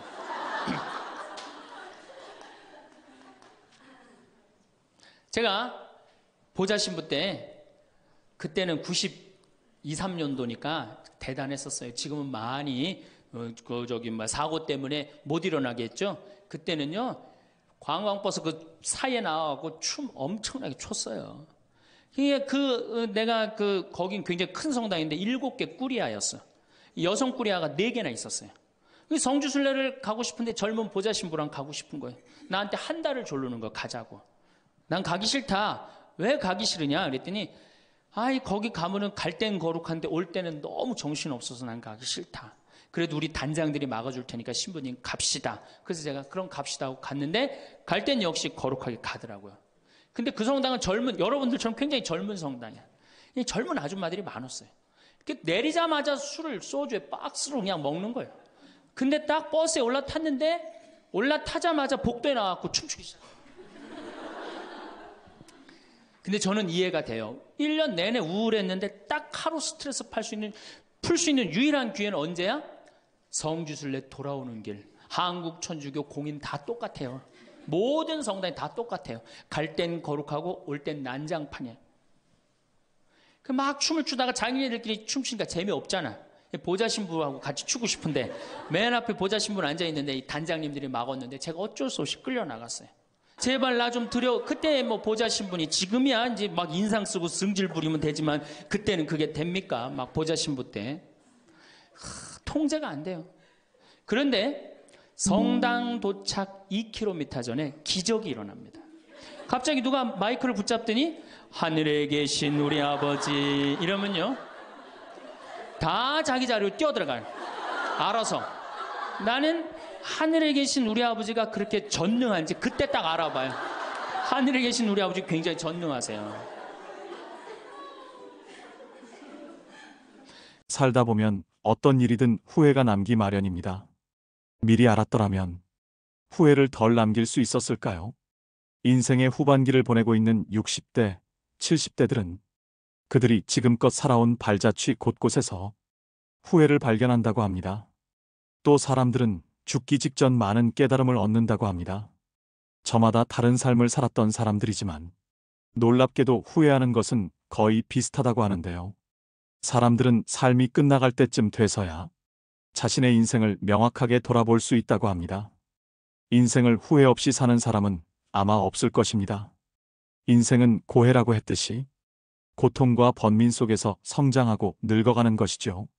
그렇다면 인생 선배들이 가장 후회하는 것들은 무엇일까요? 오늘은 우리보다 조금 앞서 이 길을 지나가신 60대, 70대 인생 선배들의 99%가 땅을 치고 후회한다는 10가지에 대해 말씀드리겠습니다. 오늘의 영상으로 자신의 지나온 인생을 돌아보고 또 남은 인생은 보다 기쁘게 살아가시길 바랍니다.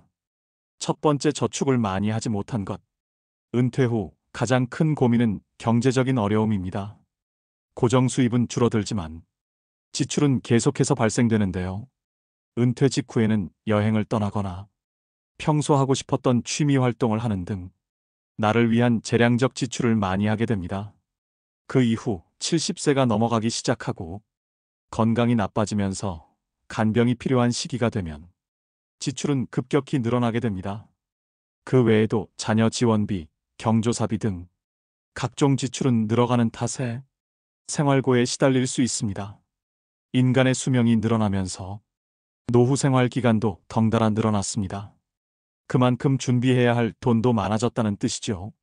그러나 한정된 소득과 재산을 갖고 노후를 준비하기란 여간 어려운 일이 아닐 것입니다. 주식이나 부동산 투자 등 다양한 재테크 방법이 있지만 노후에는 내가 가진 자산을 지키기만 해도 성공한 것입니다. 즉, 저축은 그 어떤 것보다 안전한 보험장치라고 생각되는데요. 준비되지 않은 투자 실패로 빈털터리가 되어 노후에 허우적거리는 것보단 통장에 저축된 돈이 있으면 안정감을 찾을 수 있고 좀 더 여유로움을 가질 수 있습니다. 그렇기 때문에 노후 자금을 마련하는 데 있어 더욱 절약과 저축이 중요하다고 할 수 있습니다. 이처럼 젊은 나이에 저축을 하지 않으면 은퇴 이후 큰 고난을 겪게 될 수 있습니다. 두 번째, 배우자에게 잘하지 못한 것. 배우자는 평생을 함께할 반려자입니다. 60대가 되어서도 70대가 되어서도 배우자가 옆에 있다면 그야말로 그것 자체가 천복입니다. 자식들 당연히 소중하지요.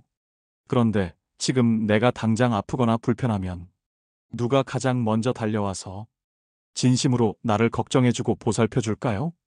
저도 나이가 들어보니 뭐니 해도 배우자가 최고입니다.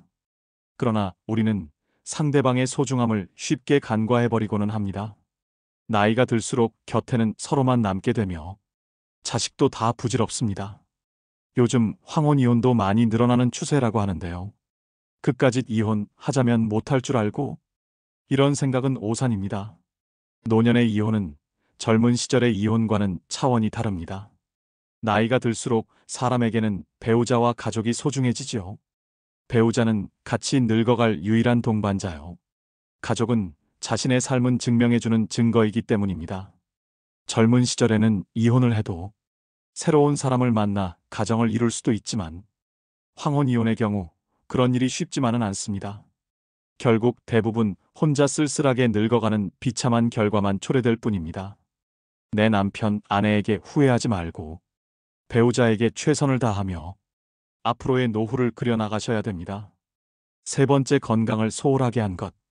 건강이 중요하다는 사실을 모르는 사람은 없습니다. 하지만 젊어서는 그것을 잘 모르고 자기의 몸을 혹사시키지요. 그거 하나 한다고 건강해지겠어? 하고 무심히 지나쳤던 습관들이 사실은 평생 건강을 지키는 열쇠입니다. 사람은 누구나 오래 살기를 꿈꿉니다. 하지만 오래 산다고 다 행복할까요? 몸이 불편해 오랫동안 침대에 누워서 보내야 한다면, 또 노후에 소일거리를 찾지 못해 집에서 온종일 텔레비전이나 보며 지낸다면 그것이 행복하다고 할 수 있는 것일까요? 긍정적인 장수는 본인도 행복하고 가족들도 즐겁지만, 부정적인 장수는 본인도 고통스럽고 가족도 힘들게 합니다. 중요한 것은 얼마나 오래 사느냐가 아니라 얼마나 건강하게 사느냐입니다. 건강을 유지하기 위해서는 규칙적인 운동과 올바른 식습관을 유지하는 것이 중요합니다. 많은 종류의 영양소를 저염식으로 골고루 섭취하세요. 영양 과잉과 결핍이 되지 않도록 철저한 관리가 필요합니다. 그 중에서도 특히 치아 관리를 잘 하셔야 합니다. 치아는 하루아침에 좋아지지 않기 때문입니다. 건강한 삶은 노후에 대비하는 가장 좋은 방법입니다. 오래 사는 것이 기본인 시대에 우리는 유병장수보다는 무병장수의 목표를 가지셔야 됩니다. 네 번째, 노년을 함께할 친구를 못 만든 것. 배우자 다음으로 친구가 가장 큰 자산입니다. 보통 성인이 되어 직장 생활을 하고 가정을 꾸리다 보면 친구들과의 연락이 뜸해집니다. 하지만 친구들은 가족과는 또 다른 마음을 주고받을 수 있는 소중한 존재라는 것을 알아야 합니다. 취미 생활을 공유할 수 있는 친구, 자신의 속 얘기를 가감없이 털어놓을 수 있는 친구가 있다면 늙어서도 외롭지 않고 인생이 풍요로워집니다. 사람들은 임종 직전에야 오랜 친구의 소중함을 깨닫곤 합니다. 하지만 그때는 친구들의 연락처도 수소문할 수 없는 경우가 많은데요.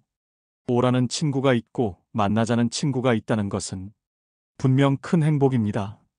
오랜 친구 중에서 마음 맞는 친구가 없다면 취미나 봉사활동, 모임 등을 통해서 새로운 친구를 사귀는 방법도 좋습니다.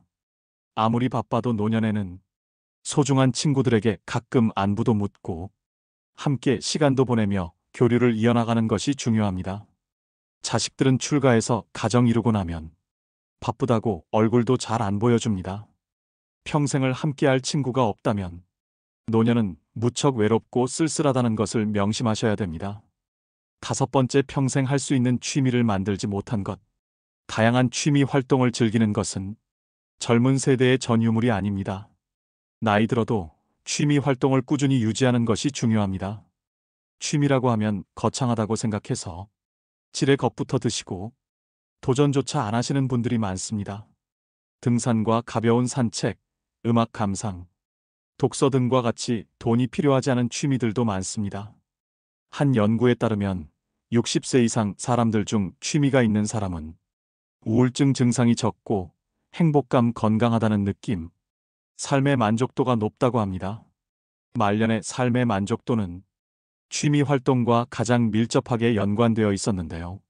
또 다양한 취미 활동은 치매 예방에도 매우 도움이 됩니다. 건국대병원 치매클리닉 한설의 교수는 늦었다고 생각할 때가 가장 빠른 것. 뇌를 자극하는 두뇌 훈련을 당장 오늘부터 시작하라고 강조합니다. 특히 뇌는 단순한 것을 실증내므로 똑같은 패턴의 고스톱보다는 뇌가 적정한 수준의 자극을 받을 정도의 그림 그리기, 그리고 파크골프, 사교 댄스 등을 추천한다고 합니다. 취미 생활이 건강에도 도움이 된다고 하니 치매 예방을 위해 지금부터 손과 머리를 자주 사용해 보시길 꼭 권해드립니다. 여섯 번째, 배움을 멈춘 것. 나이가 드니 기억력도 나빠지고 머리도 안 돌아가. 복잡한 건 질색이야. 이 나이가 돼서 내가 머리 굴리며 살아야겠어?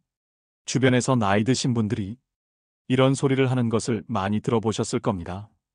그분들의 말대로라면 나이가 들면 머리가 나빠지는 게 당연하고 괜히 골치 아픈 생각 같은 건 안 하고 사는 것이 상책인 듯합니다. 하지만 나이가 무색하게 학구열에 불타 노학을 즐기시는 분들도 많은데요.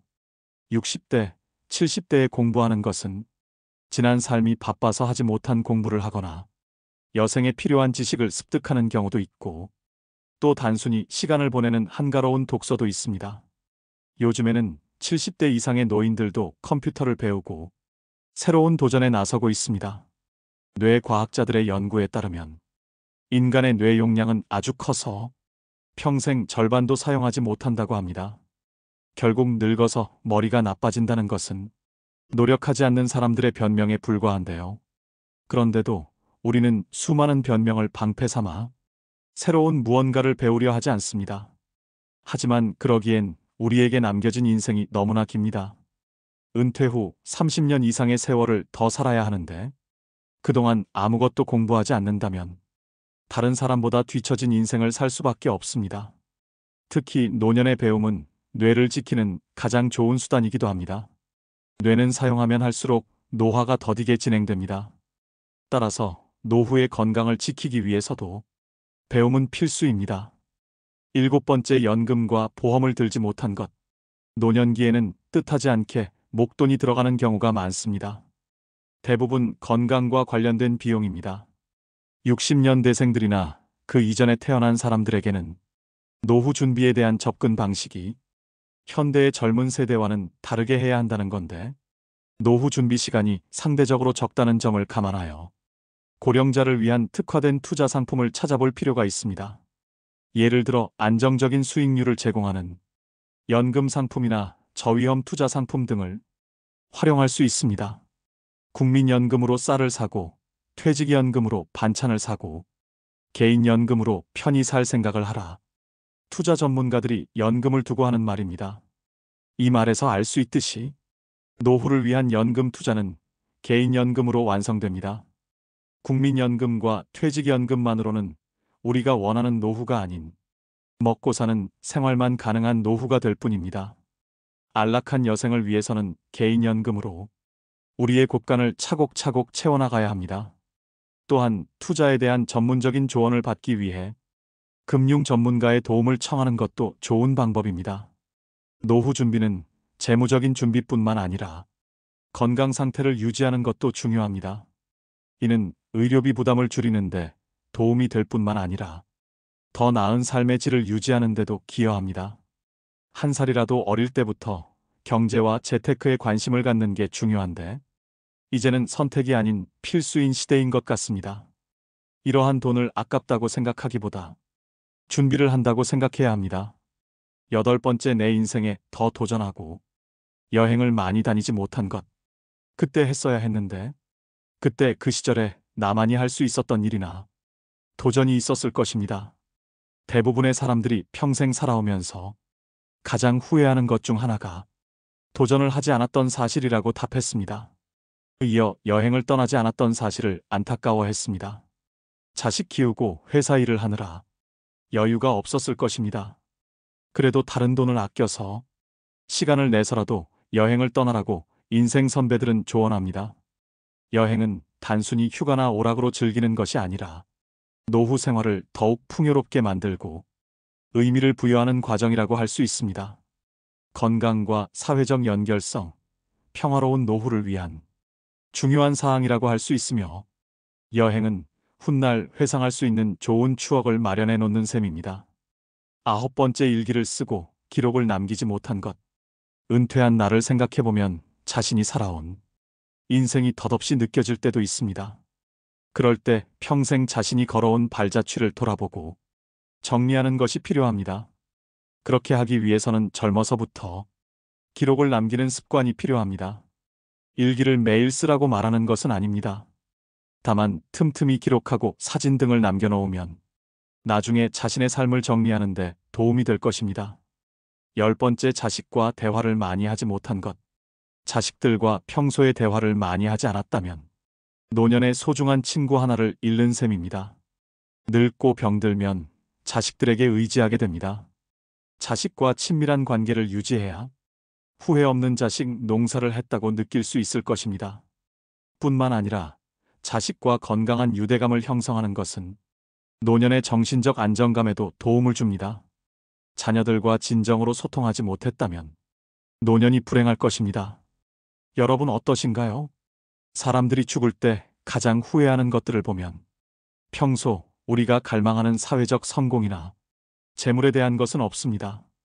사람들이 하는 후회 모두 우리가 평소에 스스로를 조금만 돌아보면 쉽게 할 수 있는 것들입니다. 여러분들의 인생에서 후회되는 것들은 무엇이 있나요? 그리고 훗날 후회하지 않기 위해 어떤 노력을 하고 계신가요? 시간은 지금도 계속 흐르고 있고 우리는 언제가 될지 모르는 우리의 마지막 날을 향해 매일 걸어가고 있습니다. 진정으로 내 마음에 따르는 사람으로 살아가고 있는지, 타인의 시선에 따르는 삶을 살고 있지는 않은지, 일에만 몰두하여 소중한 내 가족과 친구들에게 소홀하지는 않았는지 한번 돌이켜 보시기 바랍니다. 죽음을 앞둔 사람들은 숨길 것이 없습니다. 그들의 인생이 오롯이 담긴 말이기 때문에 호소력이 큽니다. 책을 아무리 많이 읽어도 체험하지 못했다면 그 사람의 말에는 설득력이 없습니다. 그런데 인생의 모진 굴곡을 겪은 사람이나 노인이 충고를 한다면 어떤 책보다 큰 울림을 줍니다. 우리는 건강할 때 늘 건강하리라 착각하지만 늙으면 아프고 병들기 마련입니다. 그리고 인간은 누구나 죽습니다. 육체적인 고통은 참는다 하더라도 인생을 후회하게 하는 정신적인 고통은 의사도 어쩌지 못합니다. 그래서 인생 선배들의 충고는 값집니다. 오늘의 영상이 여러분들의 행복한 노후 설계에 도움이 되셨길 바랍니다. 또 구독자분들 오래오래 무병장수하시며 후회 없는 노후를 만들어 나가시길 간절히 기원합니다. 지금껏 쉼없이 달려온 여러분들의 마음에 위로가 되는 좋은 글 하나 소개해드리겠습니다. 살면서 중요한 말은 여기 지금이다. 나는 의대 교수였다. 79세의 노인이다. 정신과 전문의로 50년간 15만 명의 환자를 돌보고 학생들을 가르쳐왔다. 퇴직 후 왼쪽 눈의 시력을 완전히 잃었다. 당뇨병, 고혈압, 통풍, 허리디스크, 관상동맥 협착, 담석 등 7가지 중병과 고달픈 스트레스를 벗삼아 어쩔 수 없이 살아가고 있다. 한쪽 눈으로도 아침이면 해를 볼 수 있고 밤이 되면 별을 볼 수 있다. 잠이 들면 다음날 아침에 햇살을 느낄 수 있고 기쁨과 슬픔과 사랑을 품을 수 있다. 남의 아픔을 아파해 줄 수 있는 가슴을 가지고 있다. 세상을 원망할 시간이 없다. 지팡이 짚고 가끔 집 밖으로 산책을 했다. 한쪽 눈이지만 보이는 것만 보아도 아름다운 것이 많았다. 지금은 다리에 힘이 없어 산책이 어렵지만 계절이 바뀔 때마다 보이는 앞산 숲의 색깔이 아름답다. 감사하다. 인생이란 바로 여기와 지금이다. 행복을 느낄 시간과 공간과 사람은 바로 지금이다. 지금 여기에서 함께하는 사람들과 어울려 한 번이라도 웃으며 이야기를 나눌 수 있는 데가 바로 즐거움이다. 살아보니까 그렇다. 뇌 속에서 행복을 만드는 물질은 엔돌핀이다. 엔돌핀은 과거의 행복한 추억 때문에 생기는 게 아니다. 지금 내가 즐거워야 엔돌핀이 형성된다. 사람이 어떻게 늘 행복하기만 하느냐고 묻는 이들도 있다. 그런 이분법적인 생각에서 벗어나야 한다. 어제 죽은 사람들이 하루라도 더 살기를 원했던 그 소중한 시간에 나는 오늘을 살고 있다. 괴롭고 슬퍼도 한 가닥 희망을 만들어보자. 살아있음이 즐겁고 만날 수 있음에 감사하자. 지나간 세월은 어렵게 살았더라도 다 행복했던 거라고 나이든 사람들은 이야기한다. 왜냐하면 사람은 누구나 짜릿하게 행복한 시간이 있었다. 사람은 그 추억으로 사는 것 같다. 괴로움을 겪어봐야 행복할 줄 안다. 인생살이 살면서 오늘 지금 여기가 제일 중요하다라는 말이 맞는 말 같다. 아내 없이 살아보니까 있을 땐 몰랐는데 젓가락 한쪽이 없어진 거야. 있을 때 잘해라는 말을 많이 들었는데 그럼 어떻게 살아야 할까? 우리 장인이 하신 말씀인데 나에게 주어진 대로 감사하면서 받아들이면 다 보여. 행복의 답은 바로 지금 여기 내 가슴에 담겨 있다. 고개 들어 저 멀리 하늘을 한번 보자. 마지막으로 어느 부자 노인의 유언장을 들려드리면서 오늘의 영상 마무리하겠습니다. 죽음의 문턱에서 갖는 후회들 그리고 고마움들에 대해 생각해 보시는 시간이 되셨으면 합니다. 나의 편지를 읽게 될 소중한 지인들에게 바쁜 하루를 보내고 있다는 것을 압니다. 하지만 아무리 바빠도 밥은 꼭 챙겨 드세요. 여기까지 와보니 알겠습니다. 비싼 돈으로 산 핸드폰의 70%의 성능은 사용하지도 않았고 내 값비싼 차의 70%의 성능은 필요 없는 것이었고 호화로운 우리 집도 70%의 공간은 비어있는 것이나 마찬가지였으며 옷과 일용품들 70% 또한 지극히 필요가 없는 것이었습니다. 살아보니 인생은 경기장과 같더군요. 전반전은 학력, 지위, 권력 그리고 돈을 갖기 위해 애써 살아왔고 그런 것들이 높고 많으면 이기는 것인 줄 알았습니다. 하지만 후반전은 달랐습니다. 전반전의 승리를 위해 청춘을 바쳤던 하나밖에 없는 몸은 혈압, 당뇨, 혈당 요산을 낮추기에 후반전은 급급했답니다. 전반전은 나보다 높은 감독의 명령을 따라야 했고, 후반전은 나의 명주를 잡고 있는 의사의 명령을 따라야 했습니다. 이제야 알겠더군요. 전반전에서 높이 쌓았던 모든 것들이 잘못하면 후반전에서 누릴 수가 없다는 걸 말입니다. 하물며 경기도 중간에 쉬는 시간이 있거늘 나도 쉬어가며 갔어야 했던 것을 전반전에서 앞만 보고 정신없이 살았던 날들. 이제는 씁쓸한 추억으로 남았습니다. 나의 편지를 읽는 아직은 건강한 여러분들에게 딱히 아픈 곳이 없어도 잠자는 거 아까워하지 말고, 음료수만 좋아하지 말고 물 많이 마시고, 괴로운 일이 있어도 훌훌 털어버리세요. 양보하고 베푸는 삶도 나쁘지 않으니 그리 한번 살아보시구려. 돈과 권력이 있어도 교만하지 말고, 부유하지 못해도 사소한 것에 만족하며, 필요하지 않아도 휴식할 줄을 알며, 아무리 바빠도 움직이고 좀 걷고 또 운동하세요. 50만 원짜리 옷의 가치는 영수증이 증명해주고, 1억 원짜리 자가용은 수표가 증명해주고, 20억짜리 집은 집 문서가 증명해주는데, 사람 가치는 뭐가 증명해주는지 알고 있으신가? 바로 건강한 몸이랍니다. 건강에 들이는 돈은 계산기로 두드리지 마세요. 건강할 때 있는 돈은 자산이라고 부르지만, 아파서 병원에 누워 있으면 그때 가지고 있는 돈은 그저 유산일 뿐이라네. 세상에 당신을 위해 차를 몰아줄 기사는 얼마든지 있고, 당신을 위해 돈을 벌어줄 사람도 얼마든지 있다. 하지만 당신 몸을 대신해 아파줄 사람은 결코 없답니다. 물건을 잃어버리면 다시 찾거나 사면 그만이지만, 영원히 되찾을 수 없는 것은 하나뿐인 생명이라오. 내가 여기까지 와보니 돈이 무슨 소용이 있는가? 내가 죽으면 나의 호화로운 별장은 내가 아닌 누군가가 살게 되겠지요. 내가 죽으면 나의 고급차 열쇠는 누군가의 손에 넘어가게 되겠지요. 많은 재물의 욕심은 나를 그저 탐욕스러운 늙은이로 만들어버렸다네. 내가 한때 자랑으로 알고 쌓았던 많은 것들인 돈, 권력, 지위가 이제는 그저 짐에 불과할 뿐. 그러니 전반전에 살고 있는 사람들아, 너무 애타게 살지들 마시고, 후반전에서 살고 있는 사람들아, 아직 경기는 끝나지 않았으니 행복한 말년을 위해 지금부터라도 자신을 사랑하시라. 전반전에서 빛나는 승리를 거두었던 나는 후반전의 병마를 이기지 못하고 병원 특실에 이렇게 누워 죽을 날만 기다리고 있다. 아무리 시설이 좋은 특실이면 뭐해? 허름한 농촌 경로당보다 못하단 걸 알려주고 싶어요.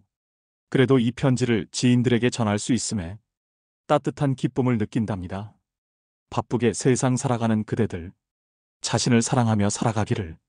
힘없는 나는 이제 마음으로 그대들의 행운을 빌 뿐이라오. 누구보다 먼저 웃고 많이 웃는 행복한 나날들로 가득 채우시길.